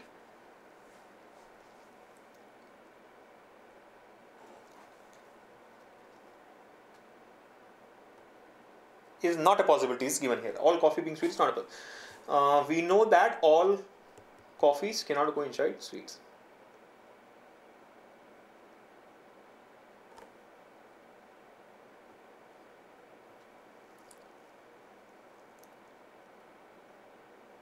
Yeah, so all coffee being sweet is not possible.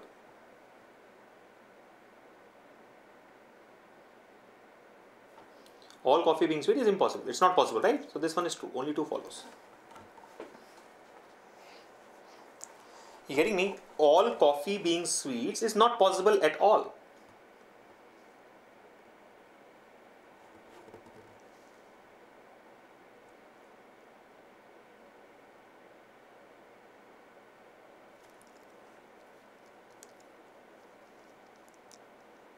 Simple, right?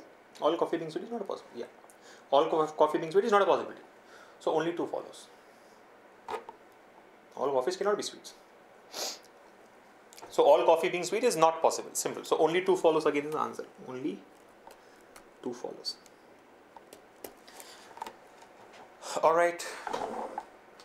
So I think that's 2 interesting questions on syllogisms. Actually simple ones. 3 statements, 2 conclusions, or 2 statements, 2 conclusions. But pay attention. Be careful, right? Don't get confused. Just one important point to be noted is anything which is a definite conclusion cannot be considered as a possible conclusion. Right? You have to be clear with that part. I think time is up, but let's take maybe 1 or 2 more questions. I'll give you this next one. It's just the data. Questions have not been posted. This question was posted by Lakshman in the forum. It talks about P, Q, R, S, T, U, and G being students of a class, and each of them having a favorite subject. So we just have to map subjects with students, try it out. But then it looks like really incomplete when you see. I'm sure you'll find it interesting. So let's give it a try. I'll just give you 2 minutes for this. Your time starts now. Try it out quickly.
Got it? No response yet.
Done? Struck?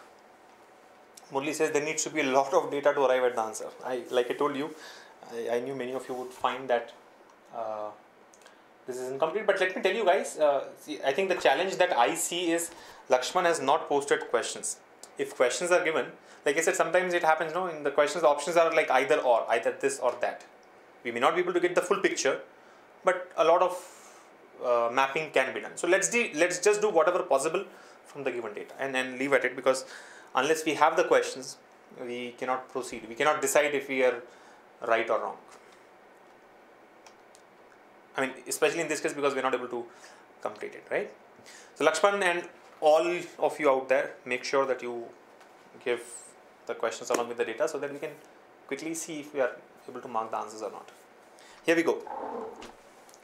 Look at the question. P, Q, R, S, T, U and G are students of a class.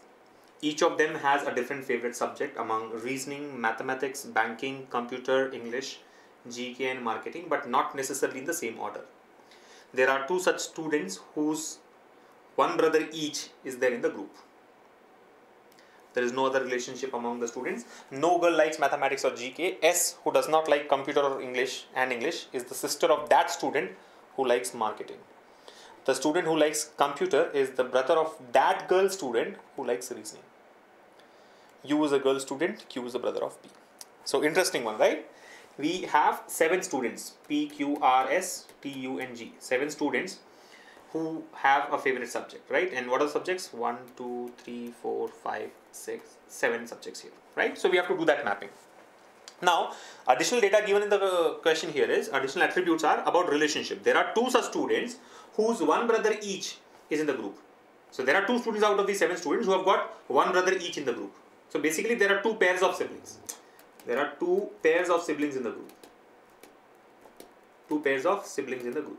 And remember, one of each pair is a brother, because we do not know who the other sibling is. There are 2 such students. These 2 students can both be brothers, both be sisters, one brother, one sister. But both of them have one brother each. You're getting it? So it can be girl with her brother or boy with his brother. Both are possible. And there is no other relationship among the students. There is no relationship among the students. Now, the first clue given is no girl likes mathematics or GK. No girl likes mathematics or GK. We cannot use anything. I mean, you cannot use that immediately. Read the next one. S, who does not like computer and English, is the sister of that student who likes marketing. So, S is the sister of some student. Obviously, that guy is a brother, because we know that each pair of sibling has one brother. There are 2 pairs of sibling. Each pair has one brother. Each pair has rather at least one brother. You understand? Both the siblings can be brothers. That also is possible. But here we say S, who does not like computer and English, is the sister. S is the sister. S is female of that student. So that student has to be a male person. Who's that student? We do not know. Who likes marketing? Now this person likes marketing. S does not like computer and English. But what subject does S like? We do not know. Now the student who likes computer is the brother of that girl student who likes reasoning. Now understand. Now there are two subjects, computer and reasoning. These are liked by siblings. And the student who likes computer is the brother of that girl students who like reasoning. So there is another pair of sister and brother. Sister and brother. And the subjects that they like are computer. Brother likes computer. And sister likes reasoning. Yes or no? So student who likes computer is the brother of that girl who likes reasoning. Now you may say, why? How do we know that reasoning and computer belongs to this pair? Why can't it be for the previous pair? Because previous pair has already got one subject, marketing. So two new subjects cannot be accommodated here, right? There is one subject that is missing for S. We do not know what that is, but you know, it cannot be definite. It definitely cannot be for that pair. Reasoning and computer has to be for the new pair. So with this, the two pairs are known to us. Some information about those two pairs are known to us, right? There are only two pairs. These are the two pairs. So 1, 2, 1, 2. And there are 3 more students now. Total 7 students. We have to find out subjects for each one of them. U is a girl student, he says. U is a girl student. Q is the brother of P. Okay, read the last statement. Q is the brother of P. If Q is the brother of P, the only place where it fits is second group, second pair. Q is the brother of P. So P and Q is one pair of sibling. S with somebody is the other pair of sibling. That somebody there likes marketing. P likes reasoning. Q likes computer. Now, if you observe, out of the 7 subjects, 3 are already marked. Reasoning, computer, marketing. Reasoning is done, computer is done, marketing is done. Look at S. Some information was given about S, right? S does not like computer or English. S is a girl. First of all, S is a girl. S does not like computer or English. So, computer is already marked. S does not like English. S, we are trying to identify the subject of S. S does not like English. We also know that no girl likes mathematics or GK. S is a girl, remember. So basically for S, mathematics is ruled out, GK is ruled out. And English is also ruled out. Because S does not like. So 4 subjects are not liked by S. S being a girl, there are 4 subjects that S does not like. Maths, GK, computer and English. Since computer is already fixed, let's only look at 3 subjects. Maths, GK and English. S does not like maths. S does not like GK. And S does not like English. Yes or no? So the only choice left out for S is banking. Yes or no? The only choice that S has got is banking. So S should like banking. So done. At least for 2 pairs we have got enough information. We do not know who that other brother is. It cannot be U. That brother cannot be U because U is a girl student. Yeah. So U is a female student. Now what does U like? U likes one subject. Which of those subjects? Banking is also gone. Only 3 subjects are left out now. Math, English and GK. But we know that no girl likes math or GK. No girl likes math or GK. You being a girl, you will not like. You meaning not you, Y-O-U, you, this person you.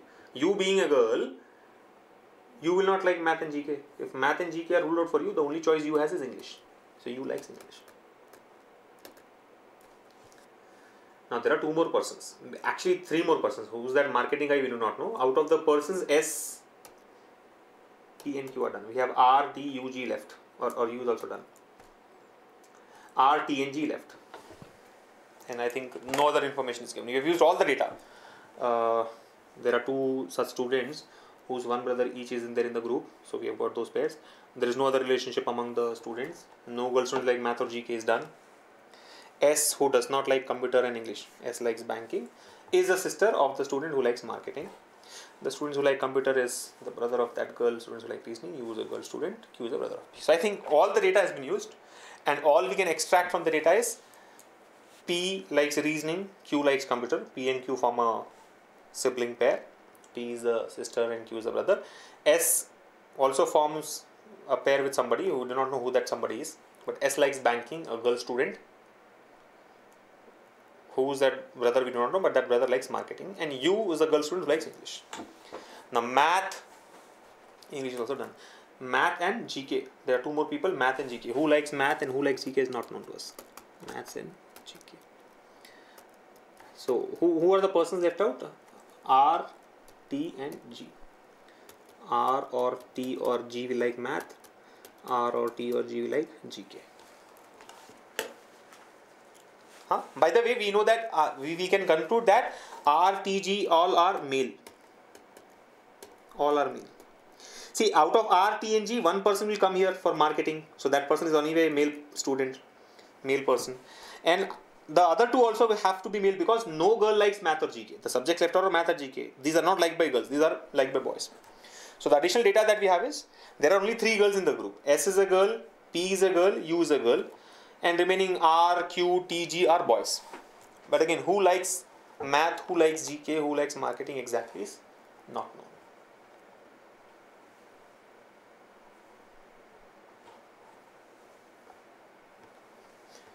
Okay, so there are 3 unknowns basically, and we do not have questions along with this data, so we cannot do anything about it.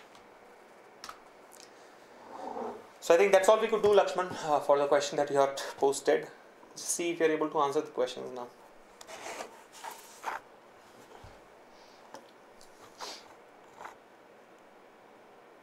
Yeah, 3 female and 4 male. True.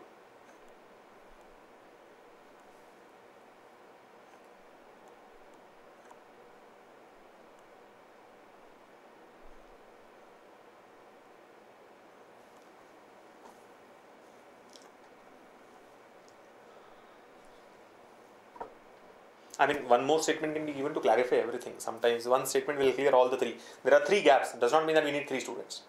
If one statement is given, we can close everything.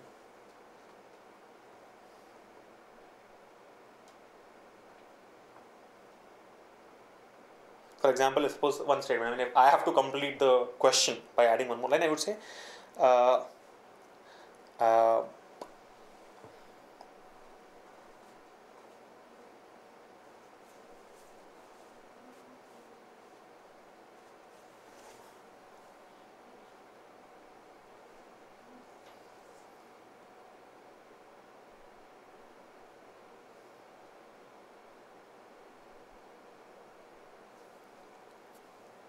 what can we do?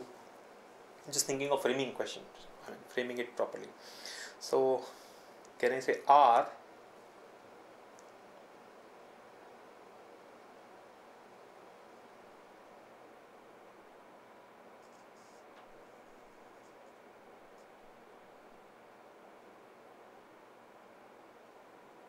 Yeah, I think maybe 2 statements are required.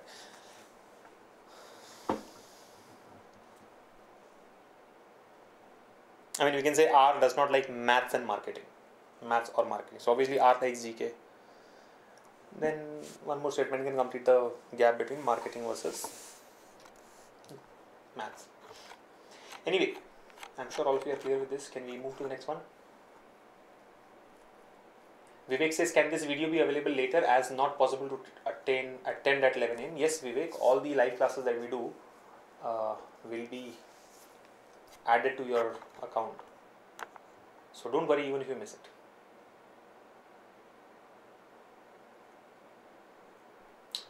Alright, so shall we close it here? I think it's 1:20. Take up the next one, somebody says. Without question, it's incomplete. Okay, so Shubham wants me to take up one more question. Let's do a puzzle then. Okay, so let's take up this puzzle. The name of the student is not given, but it's a floor-based puzzle. Let's see how many of you get the answer. Here we go. And this is definitely the last question from the session today. Try it out. It says 9 persons, Shekhar, Balu, Arun, Rohini, Naveen, Madan, Kavita, Sneha and Karthik live in 9 different floors. Lowermost floor is numbered 1 and the topmost floor is numbered 9. Each one of them is starting in different stands from 1 to 9. Each one of them likes different shapes among square, circle, rectangle, sphere, cone, hexagon, cube, octagon and triangle. Not necessarily in the same order. What is interesting here is this line. Persons studying in consecutive standards are not immediate neighbors of each other. So people who are in 2 consecutive classes are not immediate neighbors. And then a lot of data is given to you. Try it out. So the last question, you have 5 minutes to try this. Your clock is ticking now.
I hope all of you are trying it out.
Please keep me posted about the progress. I think Rishabh is lagging behind. He's still answering the previous question. And I'm sure others are glued to the correct one.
Okay. 2 more minutes. I think, I'm assuming all of you are seriously trying to fill the gaps. So 2 more minutes and then we'll take it up.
Last minute.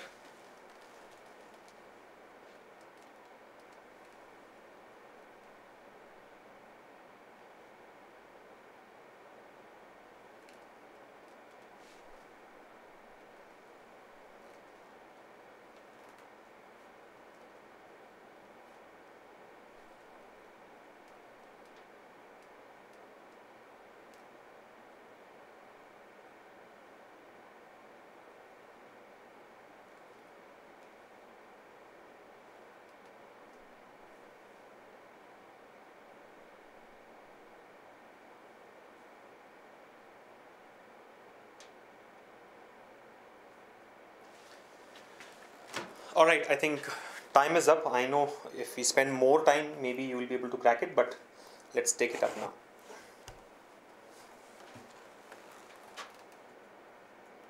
I think a lot of data there. Let's try.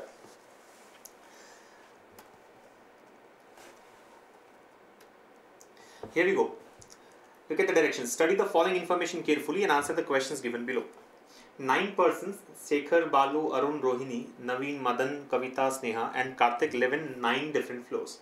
Lowermost floor is number 1 and the topmost floor is number 9. Each one of them is studying in different standards from 1 to 9. Each one of them likes different shapes among square, circle, rectangle and so on, but not necessarily in the same order. So we've got 3 attributes if you see. We've got 9 different persons, right? We've got 9 different floors, right? Different floors, and we've got different shapes. They are on different standards and they've got different shapes. So basically 4 parameters here, 4 attributes here: persons, floors, standards and shapes. Then important point is the next one here. It says persons studying in consecutive standards are not immediate neighbors of each other. Persons studying in consecutive standards are not immediate neighbors of each other. Meaning what? For example, consecutive standards can be first and second. Now the first and second floor guys cannot be neighbors. Second and third floor guys cannot be neighbors. Third and fourth floor guys cannot be neighbors. Neighbors meaning they cannot be on consecutive floors. Right? So for example, if the fourth floor person, studies in 5th standard, or let's say 4th floor person studies in 8th standard. Just an example, right? Let's say on the 4th floor, we have got the 8th standard guy, right? Then on the 3rd floor and on the 5th floor, we cannot have 7th standard or 9th standard. because 7th standard is a neighbor of is consecutive with 8. 9th standard also is consecutive with 8. So if 8th is on 4th floor, then 7th and 9th cannot be on 3rd floor or 5th floor. That's the idea, right? Persons studying in consecutive standards are not immediate neighbors of each other. So neither 9 can be with 8 nor 7 can be with 8. So I think that should help us eliminate a lot of possibilities and fill the gaps easily. And then we have a lot of clues here. The one who studies in standard 3 lives either on 4th floor or 6th floor. 2 persons live between the one who studies in standard 3 and the one who likes rectangle shape, and so on. So I think let's try it out. Let me get some space first. I hope this would be enough to fill the gaps, because there are many parameters. I mean, I cannot even have a second possibility, I assume. See, let me write down the floor numbers first. 1, 2, 3, 4, 5, 6, 7, 8, and 9. Let's say these are 9 floors. We have to write down the names of the persons, the shapes they like, the standards they are in, and yeah, names, standards, and shapes. Okay, so let's start. What I'll try and do is first fill whatever is definitely given there. Like the one who studies in 3rd standard lives either on 4th floor or 6th floor. So it's a possibility, 4th or 6th. Should I consider 2 possibilities here itself? 2 persons live between the one who studies in 3rd standard and the one who likes rectangle shape. So these 2 statements are connected if you see. 3rd standard guy is either in 4th or 6th floor, and then 3rd standard and rectangle have 2 persons between them. 2 persons between 3rd standard and rectangle. The one who likes rectangle does not live on lowermost floor. So all the 3 points are actually connected. Okay, we'll come back to that later. Let's read the next point. Sneha lives on 7th. Sneha lives above 7th floor. Sneha lives above 7th floor. Sneha lives above 7th floor. So it can be 8th floor or 9th floor, right? Sneha lives above 7th floor and studies in standard 5. So this also is not very clear, right? Sneha is above 7th. She could be in 8th or 9th. But Sneha studies in standard 5. 2 persons live between the one who studies in standard 5 and Naveen.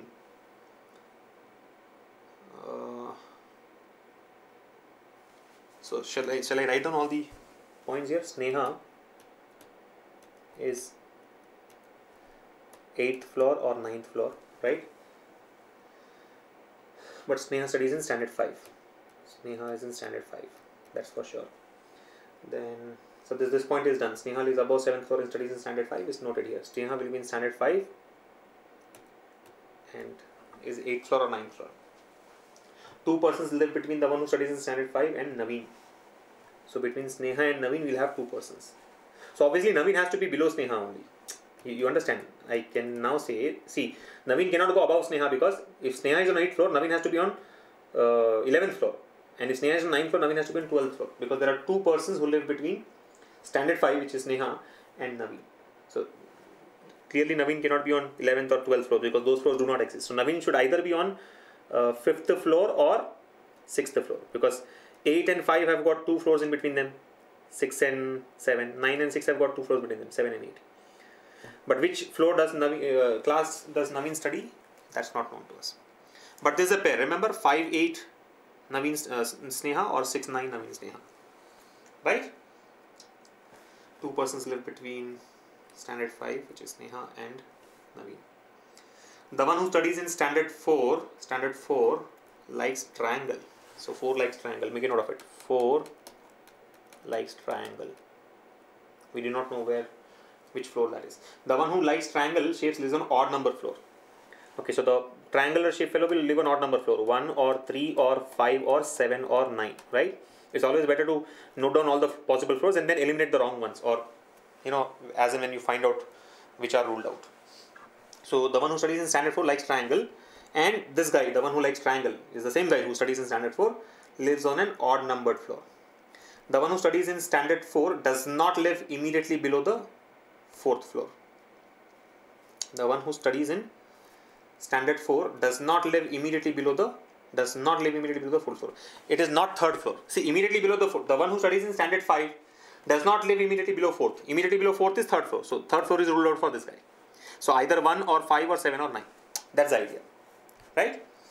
Only one person lives between the one who studies in standard 1 and the one who likes triangle. Only one person lives between the one who studies in standard 1 and the one who likes triangle. So basically between this floor and first floor there is only one person, it says. Between fourth floor and first floor there is only one person. Again, it can be interchanged. It can be like fourth floor can come below or first floor can come above.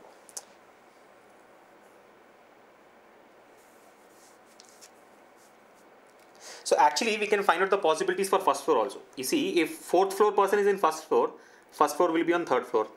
I mean if fourth standard person is in first floor, first standard person will be in third floor. Because there have to be one person between them, right? Fourth standard person cannot be in third floor. Forget about that. Fourth standard person is within fifth floor. The first floor person can either be in third floor or seventh floor. So basically first floor guy also is in either 1 or 3 or 5 or 7 or 9. Why is it so? Because you understand, there is a gap of 1 floor between fourth floor and first floor. I'm sorry, I'm repeatedly using floor in place of standard. Sorry about that. Fourth standard and first standard will have a gap of 1 floor between them. So meaning if fourth standard fellow is odd floored, first standard person will also be odd floored. Right?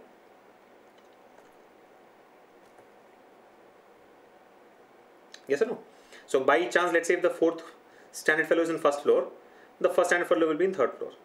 So it's possible for him. If the fourth standard fellow is in fifth floor, then the first standard fellow will either be on third floor or seventh floor. These two can be swapped, you remember. If fourth standard is in seventh floor, then this will be fifth or ninth. If this is ninth, then this will be seventh. So I think first standard fellow cannot come in first floor. Because for the first standard fellow to come on first floor, fourth standard fellow should be on third floor. But third floor is ruled out for him. Yes or no? So first floor is ruled out for first standard person. You getting it? Since fourth class fellow cannot come on third floor, first class fellow cannot come on first floor. Because there has to be a gap of one person between them, right? If this is not on third floor, he cannot be on first floor. He can be on fifth floor. Don't eliminate fifth floor. He can be on fifth floor. How can he be on fifth floor? If the fourth class person is in seventh floor, then he can be on fifth floor.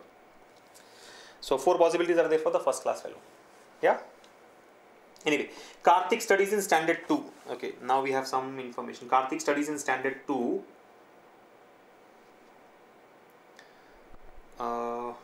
Karthik lives on odd number 4. So again, data about Karthik. Standard 2, Karthik. And Karthik lives on odd number 4. So what are the possibilities for Karthik? 1, 3, 5, 7, 9. Right? Karthik can be 1, 3, 5, 7, 9. And he is in second standard. Karthik lives on odd number floor. Okay. 3 floors between Karthik and Kon. There are 3 floors between Karthik and Kon. So Karthik and Kon will have 3 floors between them. Karthik, 3.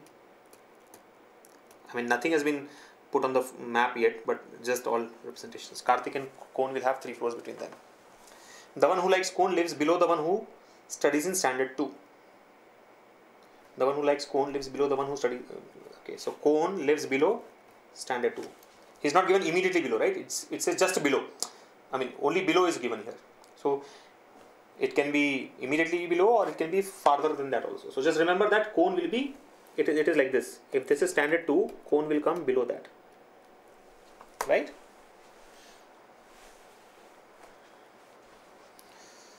Okay. Karthik does not live on 7th floor. Karthik does not live on 7th floor. Karthik does not live on 7th floor. So eliminate 7th floor for Karthik. The one who likes octagon lives immediately below the one who likes octagon lives immediately below the one who studies in 9th. So octagon is immediately below 9th. So let's say this is 9th. Immediately below that is octagon. This is fixed. Rohini lives immediately above the one who studies in.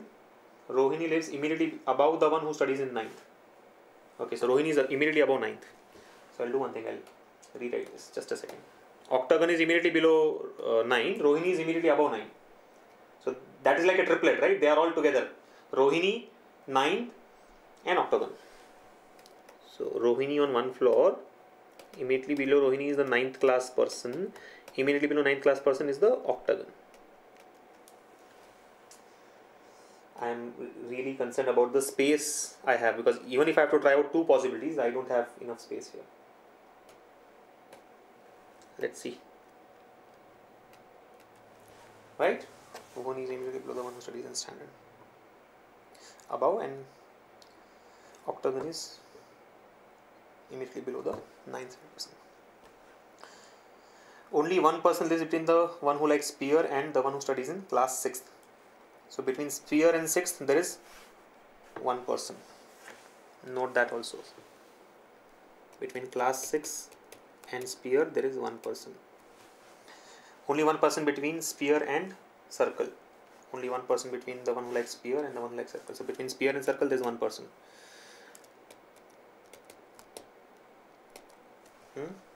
The one who likes circle does not live immediately above or below the one who likes rectangle. So basically circle and rectangle are not together. Remember that. The one who likes circle does not live immediately above or immediately below the one who likes rectangle. The one who studies in standard 7 lives immediately below Madan. Okay, so standard 7 is immediately below Madan. So if it is, so this is one triplet that we have, and then we have Madan and standard 7 immediately below Madan. Shekhar lives immediately below the one who likes hexagon. Shekhar is immediately below hexagon. So this is one pair, and then what is the other one? Shekhar is immediately below hexagon.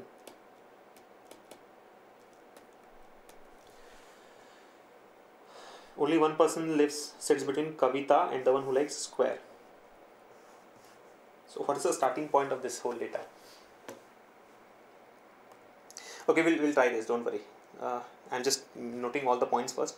So between Kavita and square there is one person. Only one person between Kavita and square. Make a note of that. Kavita and square. I think I'll write it here. Kavita, one person, and square. Remember, all these are interchangeable, right? I mean, Kavita can be above or below square. One person above or one person below square. Yeah. And the last point says Balu does not study in standard 6. Rohini does not study in standard. Okay, Balu does not study in standard 6. Rohini also does not study in standard 6. So in standard 6 we do not have Balu or Rohini. Alright, so how do we start? Where do we start from?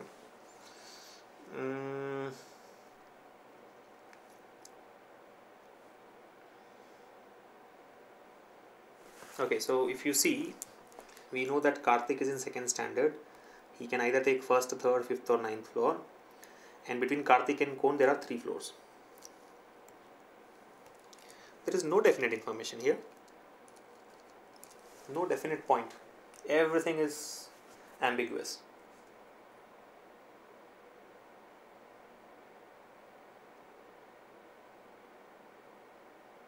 Oh, this point, what happened with the first point? The one who studies in standard 3 lives either on 4th floor or 6th floor.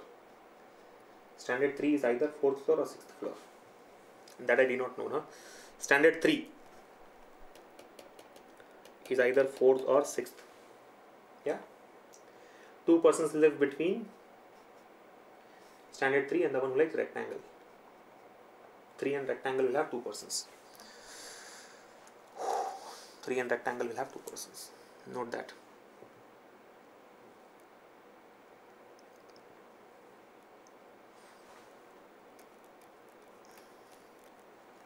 Three and rectangle will have 2 persons between them. The one who likes rectangle does not live on lowermost floor. The one who likes rectangle does not live on lowermost floor. Fine. So where do I start? Let's find out one starting point and try.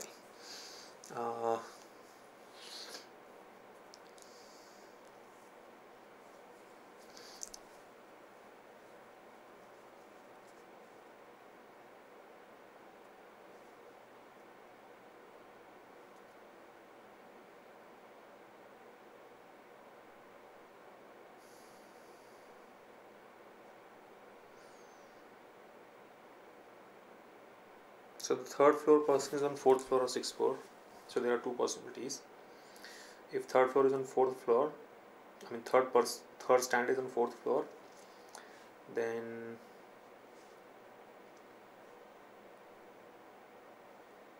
a rectangle can come on 1st floor or 7th floor. But we know that rectangle does not come on 1st floor. So rectangle will definitely come on 7th floor. But if the third standard fellow is on 6th floor, rectangle can come on 3rd floor or 9th floor. Both of which are possible. Maybe we can start with this also. If we fix Sneha, Sneha can be in 8th standard or 9th standard. If Sneha is in 8th standard, we know Naveen will be in 5th standard.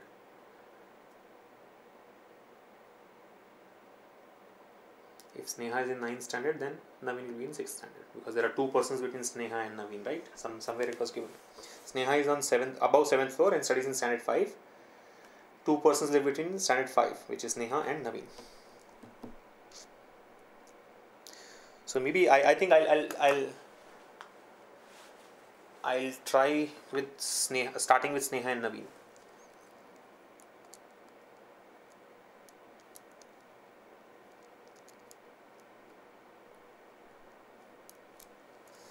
Or maybe we can connect Karthik and Cone also. See, the one thing that we know is Cone is below 2nd floor, right? Cone is below 2nd standard. Cone is below 2nd standard. And between Karthik and Cone, there have to be 3 persons. So, if let's say if you take Karthik on 5th floor, 1, 2, 3. Yeah. Cone can still come on 1st floor. Cone cannot come on 9th floor. Cone cannot come on 9th floor because Cone is below someone. Remember that.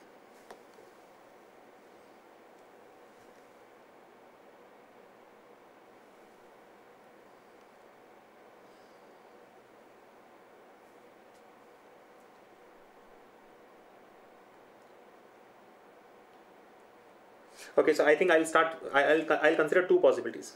Very, very compressed, but I mean congested and cluttered here, but I have no choice. So let me take 2 possibilities.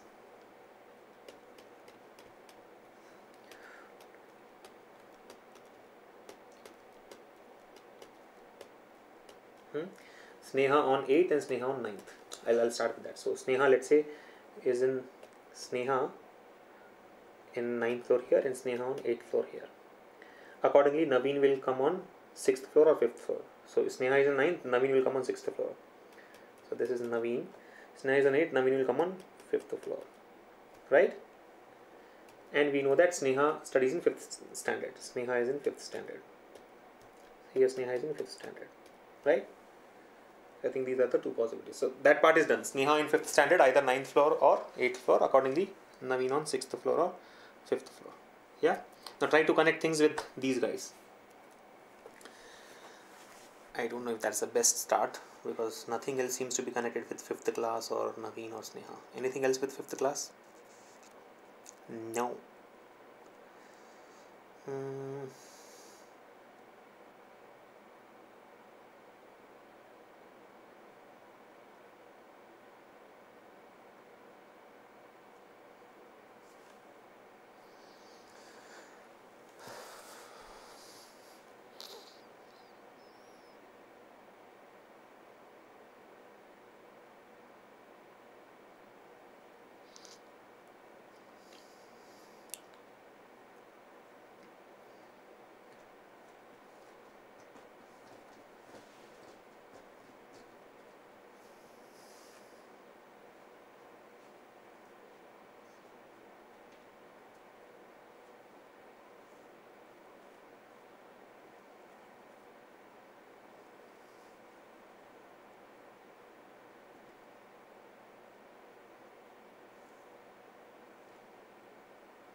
No idea. At this point of time, I think we are still with the same 2 possibilities, but no further movement, because nothing else is connected to 5th class. Something should be connected to 5th class. Yeah. Sneha is in 5th class. All I can say is 8th floor cannot have 3rd class or 4th class.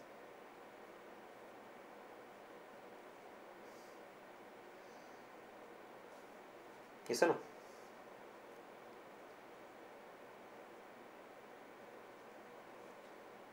Oh, I think I can use this, right? Since 6th floor, okay, we know that 3rd standard will come on 4th floor or 6th floor. Look at this.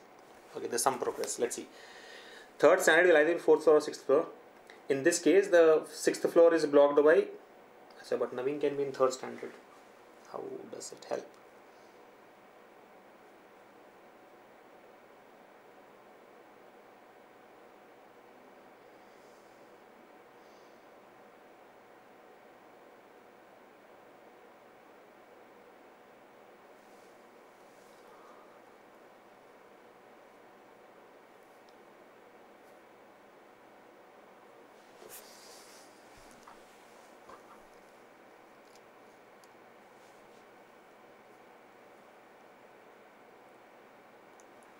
Okay, Karthik and Kon have 3 persons between them, right? So let's say if Karthik comes here, 1, 2, 3. Achha, Karthik is on odd numbered floor. So let's say if you take case number 1, 9th floor is blocked by Sneha. Karthik cannot come on 7th floor. If Karthik comes on 5th floor, where will Kon come? 1, 2, 3, Kon can come there, or 1, 2, 3, Kon can come on 1st floor. If Karthik comes on 3rd floor, then 1, 2, 3, Kon can come on 7th floor.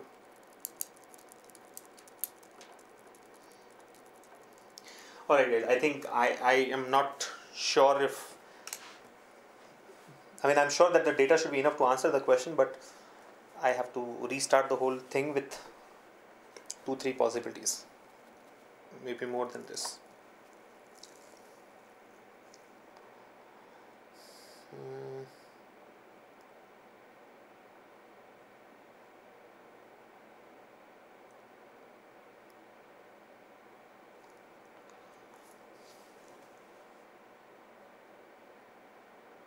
Oh, I'm sorry. I think there's one important point here, right? Kon comes below 2nd floor, and that guy is Karthik himself, right? So I think this is a very, very important clue. Connect these two. Sorry. This could have made things easier. Kon is below the 2nd floor person, meaning Kon is below Karthik. Kon is below Karthik, right? So Karthik cannot come on 1st floor. Yes or no? 2nd floor is above Kon is what we know, and the second standard is above Kon. 2nd standard is above Kon, and Karthik is in 2nd standard, which means Karthik will be above Kon. So if Karthik is above Kon, Karthik cannot be in 1st standard. Karthik cannot be in 3rd standard also, because if Karthik is in 3rd standard and Kon is 3 floors below Karthik, then it's not going to happen, right? There are only 2 floors below the 3rd floor. Karthik can be in 5th floor. If Karthik is in 5th floor, then 1, 2, 3 floors, and we can have Kon on 1st floor. Karthik can be on 9th floor. So I think 5 and 9 are the only 2 choices. Okay, a lot of progress I assume now. So in case number 1, if you see, Karthik cannot come on 1st floor, 3rd floor and 7th floor. That is already fixed. 1st and 3rd Karthik cannot take, because Kon has to come below Karthik. Kon has to come 3 floors below Karthik. That is the reason 1st and 3rd are ruled out. Now 5th or 9th. In case number 1, 9th is already blocked by Sneha. So Karthik cannot take 9. Karthik has to come on 5th floor. So let's say Karthik comes on, where is it? Karthik comes on 5th floor. Karthik is in 2nd standard, we know, and we do not know what shape does Karthik like. But what we know next is, between Karthik and Kon there have to be 3 floors, and Kon is below Karthik. So 1, 2, 3, Kon has to come in the last place. Yeah. Now do the same thing for case 2. Karthik. Okay, in case 2, Karthik cannot come on 5th floor, because 5th floor is blocked by Naveen. Yes or no? 5th floor or 9th floor are the only 2 choices. 5th floor cannot be occupied by Karthik, because that's blocked by Naveen. So Karthik has to come on 9th floor. So Karthik comes on 9th floor. Karthik is in 2nd standard. And 3 floors below Karthik should be Kon. So 1, 2, 3, Naveen likes Kon. Right? Between Karthik and Kon there are 3 floors. So 1, 2, 3. 8, 9 and 6 are between Karthik and Kon. So I think this point is done. We have got the positions of Karthik as 5th or 9th respectively, and we have also fixed Karthik with Kon. And this point is also done. Yeah. Naveen is in which class is not known to us, but Karthik is in 2nd class. In one case Kon is on 1st floor, in the other case Kon is on 5th floor. Now try out other things. Sorry. Okay, next what we know is,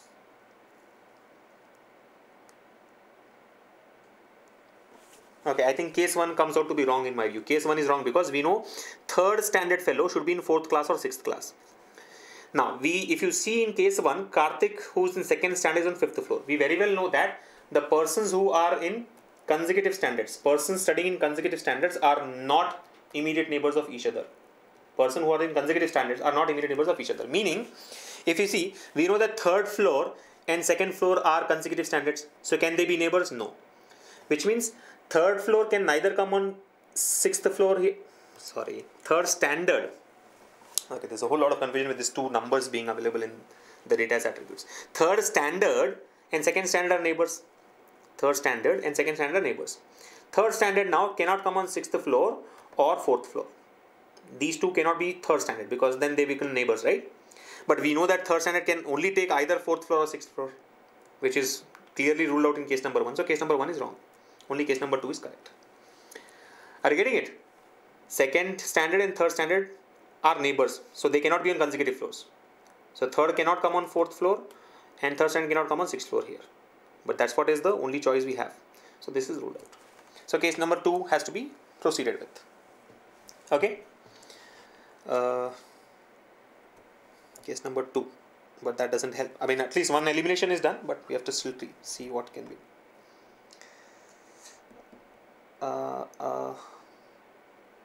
Okay, if case 2 is correct, then the first standard fellow is either on 3, 5, 7, 9, right?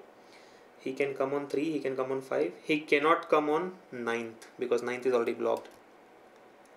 He can come on 7. Yeah.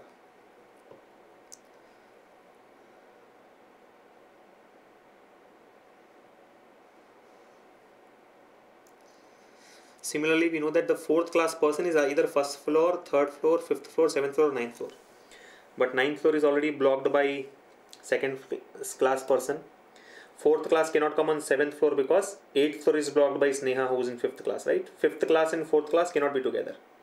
See, seventh floor cannot have fourth class because then they will become neighbors, fifth and fourth. So fourth cannot come on seventh floor. Fourth can come on either on fifth floor. Okay, fourth cannot come on fifth floor also. You see, the fourth standard fellow who likes triangle cannot come on fifth floor because if fourth standard comes here, again third standard cannot come on fourth floor or sixth floor. But we know that third standard is either on fourth floor or sixth floor. You're able to follow. Fourth standard is liked by triangle, or fourth standard and triangle are together. We have already eliminated 3, 7, 9 for some reason. I don't remember why now. I mean, of course, fourth cannot come on seventh floor because fifth is on eighth floor. Similarly, if you take fourth on fifth floor, then third cannot come on 4 and 6. But third has to come on 4 and 6 according to data. So fourth cannot come on fifth floor. So fourth class person will be in first floor. Fourth class person is in first floor and he likes triangle. Right? Who is that person? We do not know, but first floor. So this point is done. If fourth class person is in first floor, what else can be fixed? Nothing as of now. Okay, between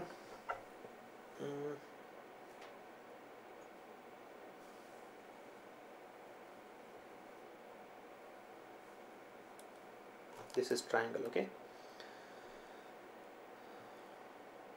We have one class between fourth class and first class. Look at this. We know that between fourth and first class, there is going to be only one class. So if fourth class person is on first floor, first class person should be on third floor. First class person should be on third floor. This also is done. Third floor. Fifth and seventh are ruled out for him.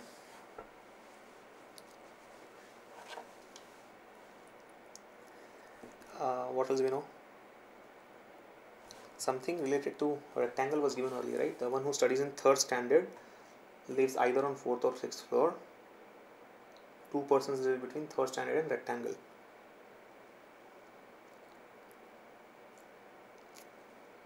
So if you take third standard on fourth floor, rectangle should either come on first floor or rectangle should come on seventh floor.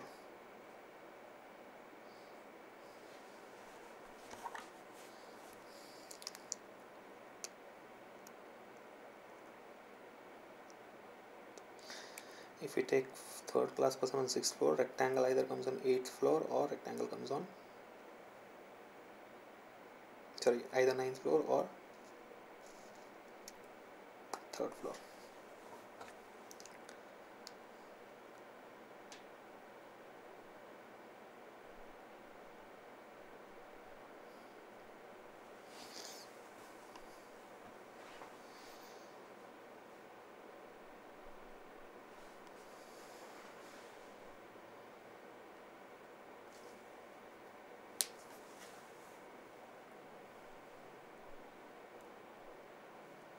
Any point that I have not noted here pictorially?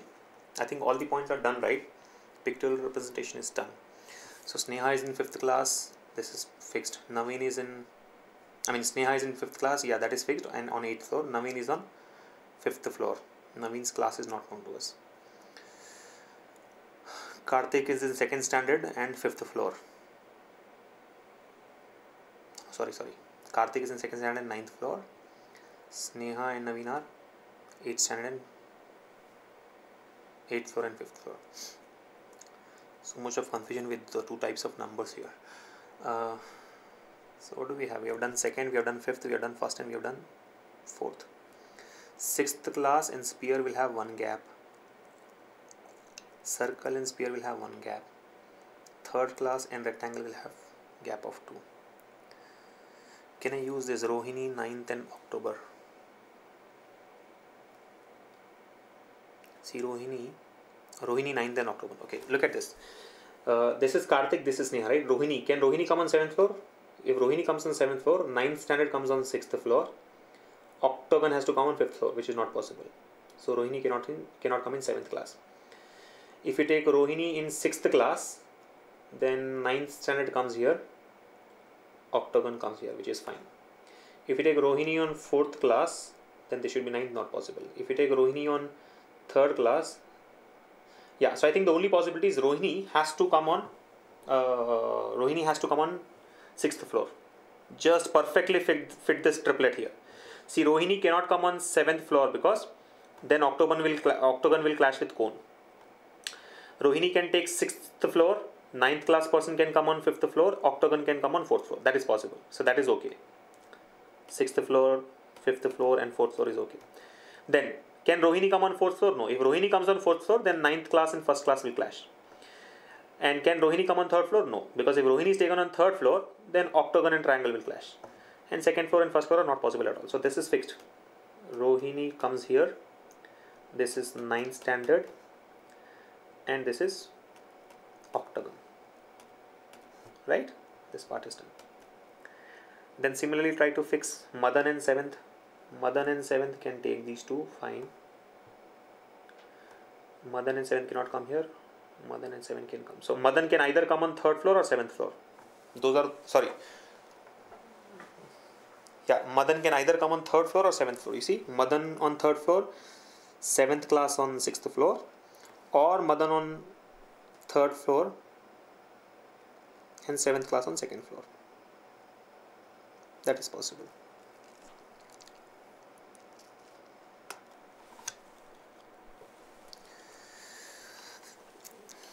Now try to fix 3rd class. I think you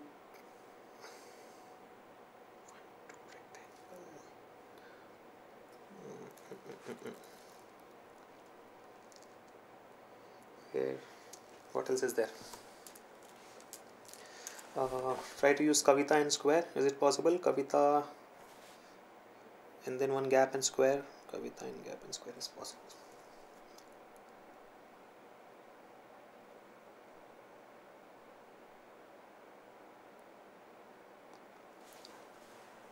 See, where will 6th class come? 6th class we know is with a gap of one place and sphere, right? 6th class.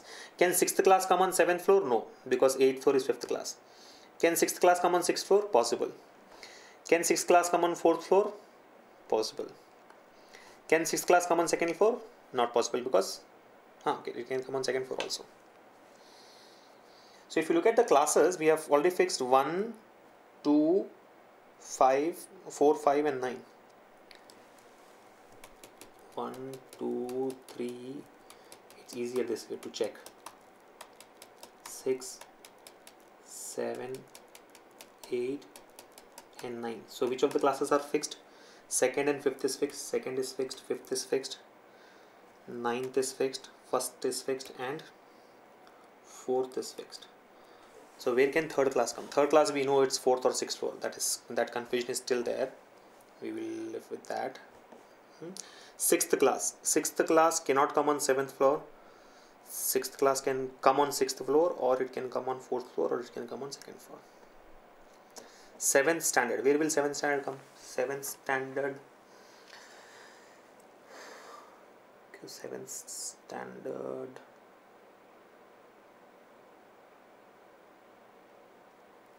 Can come on 7th floor. Can come on 6th floor. It depends on. Oh yeah, look at this. No, Madan and 7th have to come together, right? What did we discuss? Madan can come on 7th floor, 7th standard come on 6th floor, or Madan can come on 3rd floor and 7th standard can come here.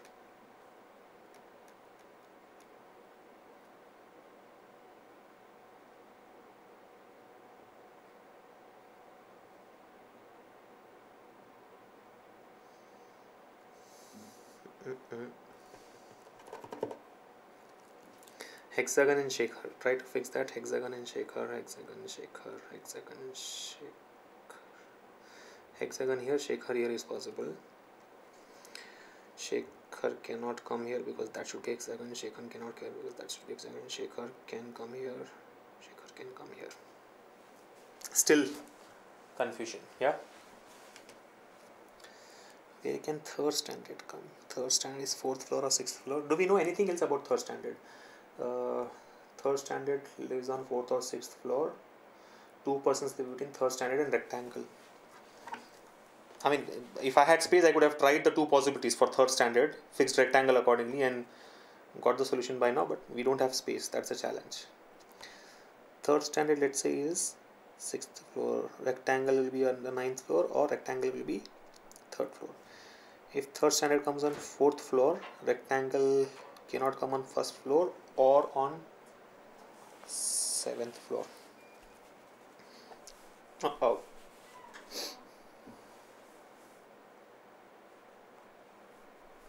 Let me try this point then. 6th class with spear, right? 6th class cannot come on 7th floor. 6th class may come for Roshni, and then spear will come here. 6th class may come here, and then spear can come accordingly. 6th class, that also is not possible.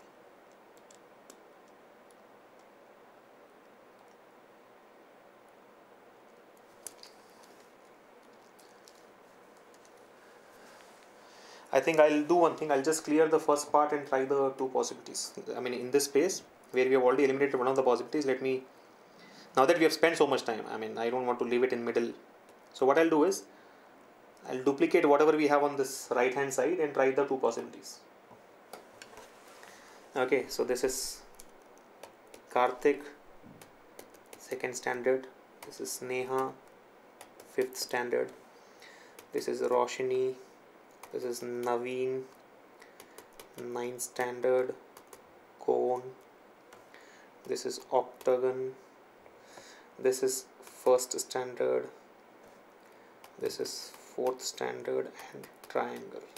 Okay, what I'll try to fix is, let me just choose what is better thing. Should I try 2 possibilities of 3rd standard or 2 possibilities of Madan and 7th? I think I'm better off trying 2 possibilities of Madan and 7th, right? See, Madan can come on 7th floor with 7th standard on 6th floor, or Madan can come here with 7th standard here. So let me try that. Let's say this is Madan. Then this will be 7th standard. Or this is Madan. And then this will be 7th standard. Yeah. So this is fixed.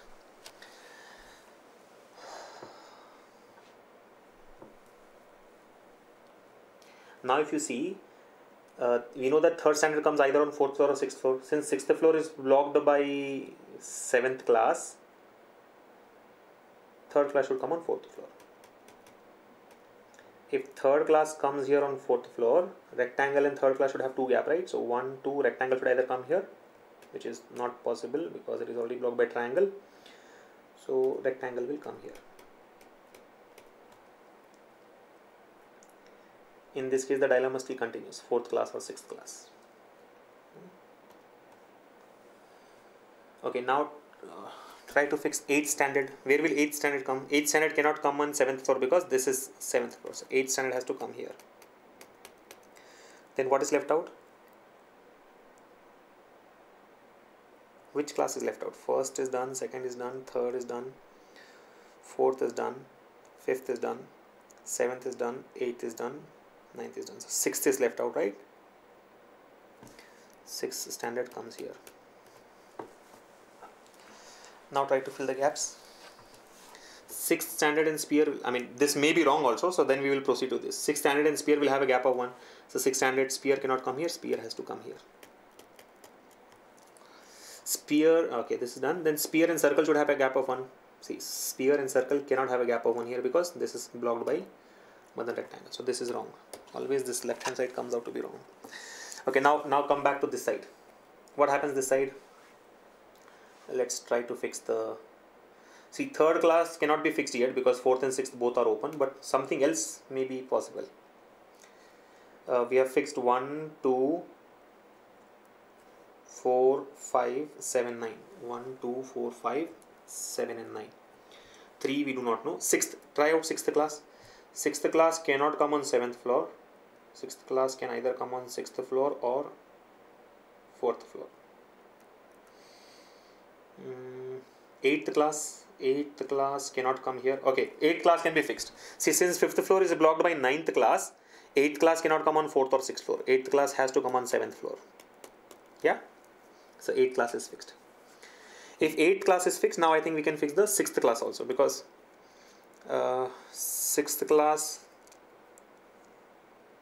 okay, now the same point again. 6th class and 3rd class will take 4 and 6 in some order. Fine, try something else. Mother and 7th is fixed. 8th is fixed.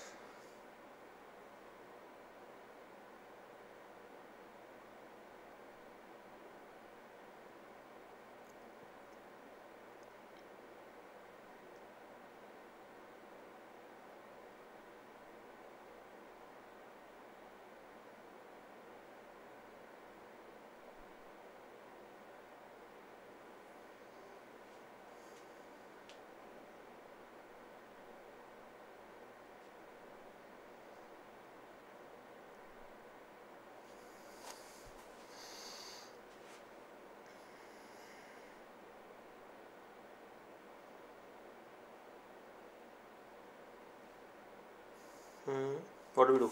I think Kavita and square.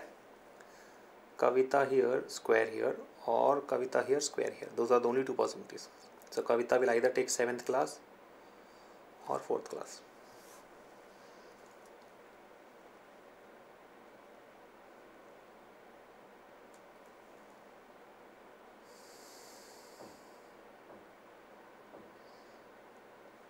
Okay, let's use the combination of these two and see if we are able to close it. We know that 6th class and sphere will have a gap of 1. Sphere and circle also will have a gap of 1. So one possibility is both 6th class and circle represent the same. 6th class and circle represent the same. Then sphere comes there, possible. Otherwise 6th class comes here. Sphere comes here, circle does not come here, 6th class comes here, sphere comes here, circle goes there. Possible.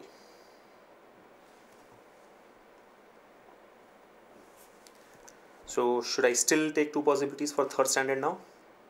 Too much of work. Let me try. So I'll do one thing. This, whatever we have done on this side is wrong, but let me just copy the remaining stuff. I'll duplicate whatever we have here and then see what can be done. Roshni Naveen is correct, this cone is correct, 3rd is not fixed. Yeah, so what I'll do is I'll duplicate the current case and then try out the 3rd standard, see what happens. So this was Madan, this is 7th standard. What else do we have? This is 8th standard. Okay, now let me take 3rd standard either in 4th class or 6th class. So 3rd standard here and 3rd standard here. So this is done, and accordingly 6th standard will come. Oh, something is wrong here. I have 7th standard in two places.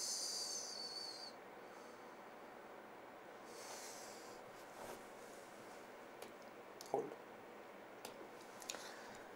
This should not be there.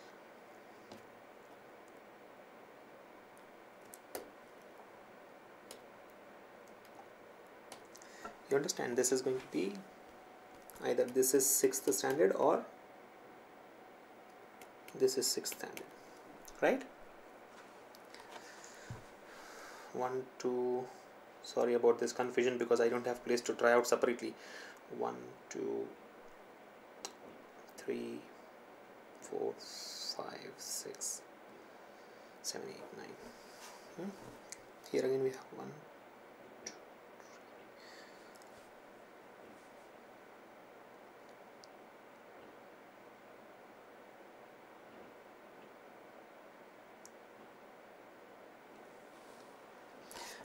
So this is done. Now fix what? Since third class is fixed, fix rectangle. So third class and rectangle should have a gap of 2, right? Third class 1, 2, rectangle cannot come here. So 1, 2, rectangle. In the second case, 1, 2, rectangle can come on top floor or rectangle can come for third floor. Both are possible.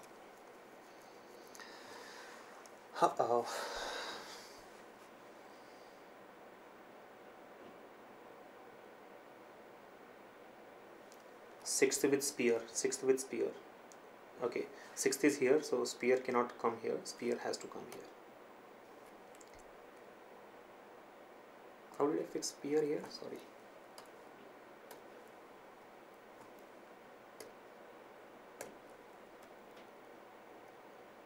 I think the sphere was fixed using some other concept. Now let me fix sphere.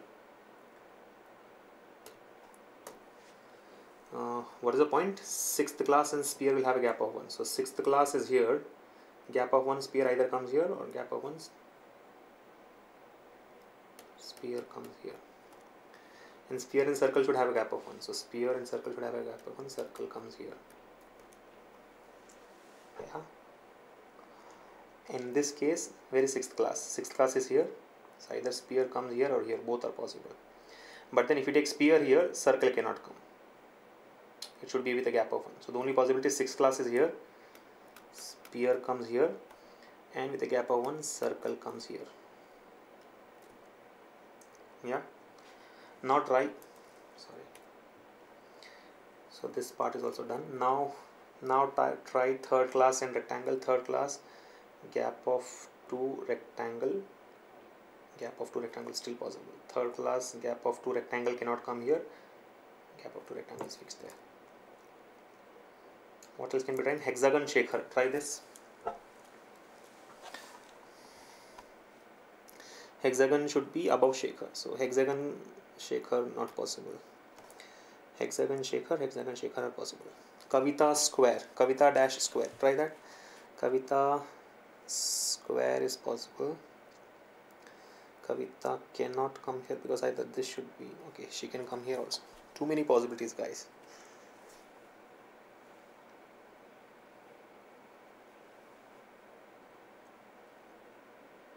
Oh, okay, hold on. I think last two statements we have not read. Rohini does not study in standard 6.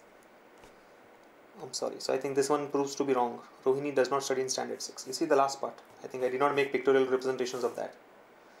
I mean, it was not required so far because we couldn't fix the names itself. But now that names are largely fixed or classes are all fixed, we can eliminate the first one because Rohini does not study in standard 6. Okay, so this is wrong. Now try here. Okay. Rohini does not study in standard 6. Balu does not study in standard 6. But still the same challenge. Where do we have hexagon shaker? Hexagon shaker not possible. Hexagon shaker not possible.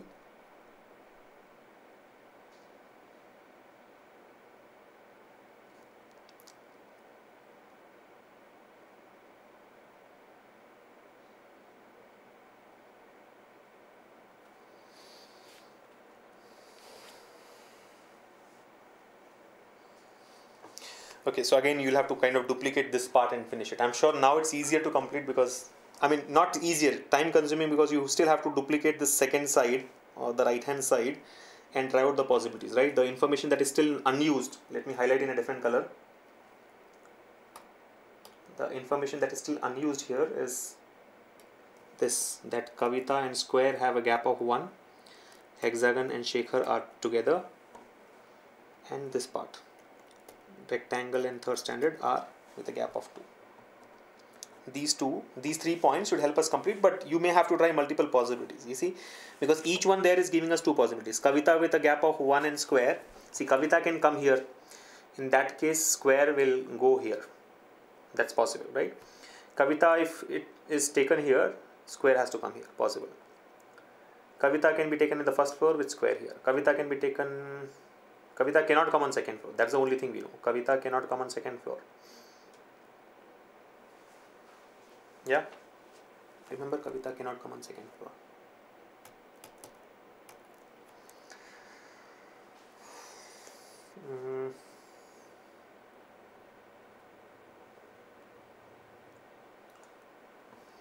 But then there are other possibilities, right? Kavita can come on first floor or fourth floor or seventh floor. Hexagon Shekhar also can be taken up in multiple ways, right? Shekhar can come on, okay, Shekhar cannot come on seventh floor because hexagon has to come on eighth floor. Shekhar cannot come on fourth floor. Shekhar should either come on second floor or first floor. Shekhar will come on second floor or first floor. But two possibilities, you have to try both. If Shekhar is fixed with hexagon,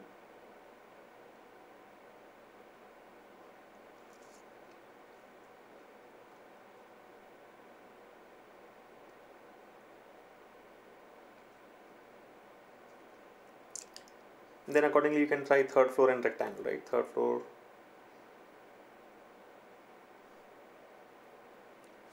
I think one thing I can think of is this. Let's say if Shekhar is on,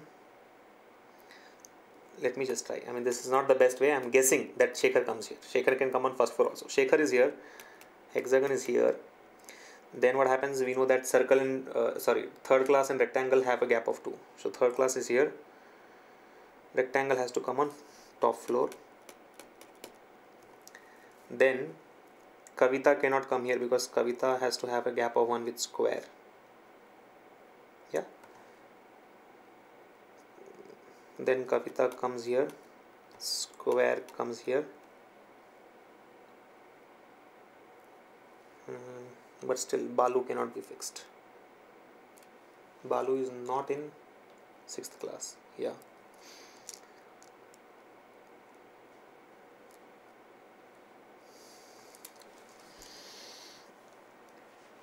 Or are we getting multiple answers? We may get multiple answers, I assume.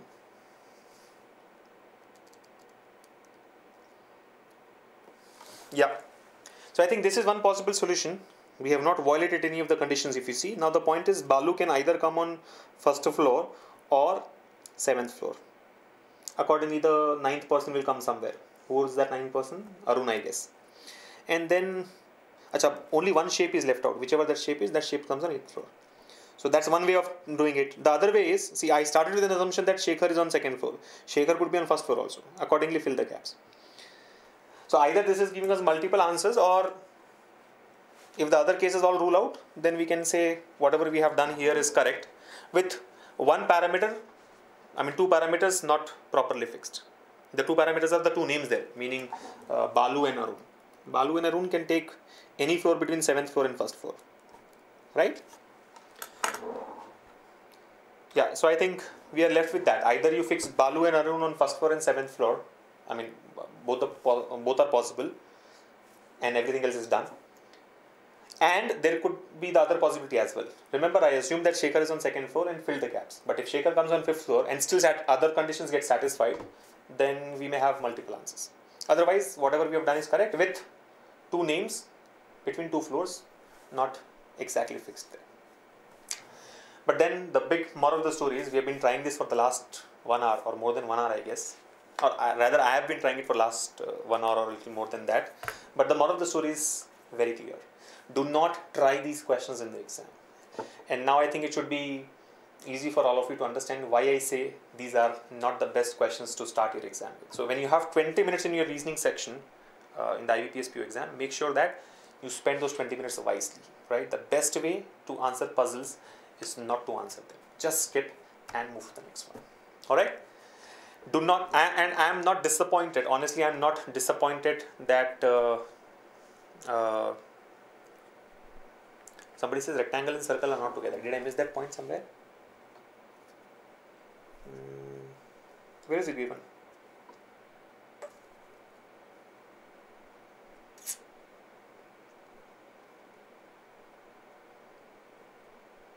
Oh yeah, there's one point that the one who likes. Okay, let me just go back. Hold on. I think we have got a clue here. I did not read this point. The one who likes circle does not live immediately above or below the one who likes rectangle. We have been skipping this point all this while. Yeah, so this is incorrect because rectangle cannot come here. Which means Shekhar cannot come on 2nd floor.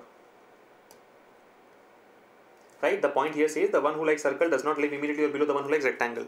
So circle and rectangle cannot be together. Clear? So let me erase all that in light blue because that was a trial that we had done owing to the lack of space.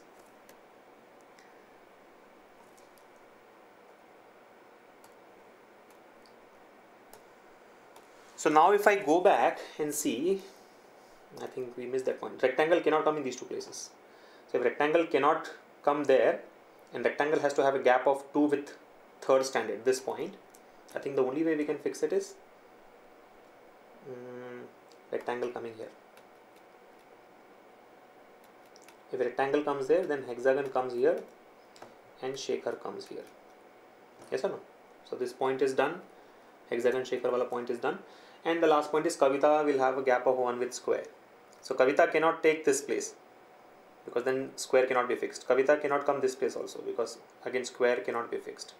So Kavita has to come in 7th floor and square comes on top floor. Then only one shape is left out. What is that shape? Cube. I think cube comes here for 8th floor. And fix the names. We know that Balu does not study in 6th class. Balu does not study in 6th class. So Balu comes here and Arun comes here. Good. And the bad part is we did not read this statement. The one who likes circle does not live immediately above or below the one who likes rectangle.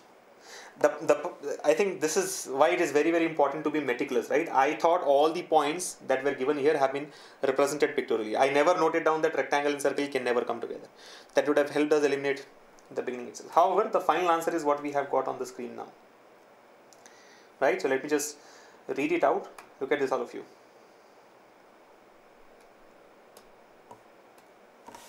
This is the final solution. So starting from floor number 1 to the topmost floor number 9, the order is this.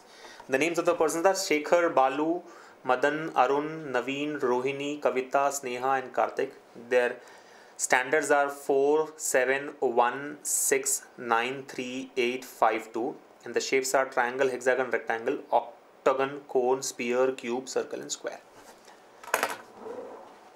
Yes. Okay, so finally we have been able to close this after a long trial. And the moral of the story still remains. The best way to solve these questions in the exam is not to solve, right? Remember, it can actually happen in the exam. Of course, examination doesn't allow you so much time, right? And if you start, by any chance, if you start with this one, assuming that, okay, let me try, I'll get 5 marks, you'll end up wasting your 20 minutes without getting the answer to this one and scoring 0 marks in reasoning, right? So remember, the golden words. The best way to solve puzzles is to skip and move to the next one, especially in the preliminary examination, because the limited time that we have, 20 minutes of time in your IBPS PO exam or in your SBI PO exam, you should be using that for solving the independent questions like coded inequalities, syllogisms, blood relations, alphabet, maybe try out coding and decoding, machine input output, right? Directions, ranking and ordering, such type of questions, critical reasoning maybe. After you're done with everything else, if you have maybe 5 minutes left, try out one of the puzzles given there. May not get the answer, but then the best use of your time, right? So the idea is solve the remaining questions first. See, there are 2 types of questions. There are puzzles and there are non-puzzles. Solve the non-puzzles first. Puzzles include circular arrangements, linear arrangements, floor-based puzzles, assignments with multiple attributes. Everything is that puzzle category. So first solve the non-puzzles, and then if time is left out, try out one of the given puzzles there. Okay, so I think, yeah, the last question really took a lot of time because there were too many possibilities. More importantly, very limited space for me to try anything here. On paper, it would have been much faster, I'm sure. Anyways, it still remains the same. Don't try this in your exam. On that note, let me close it here. Thank you once again for joining us.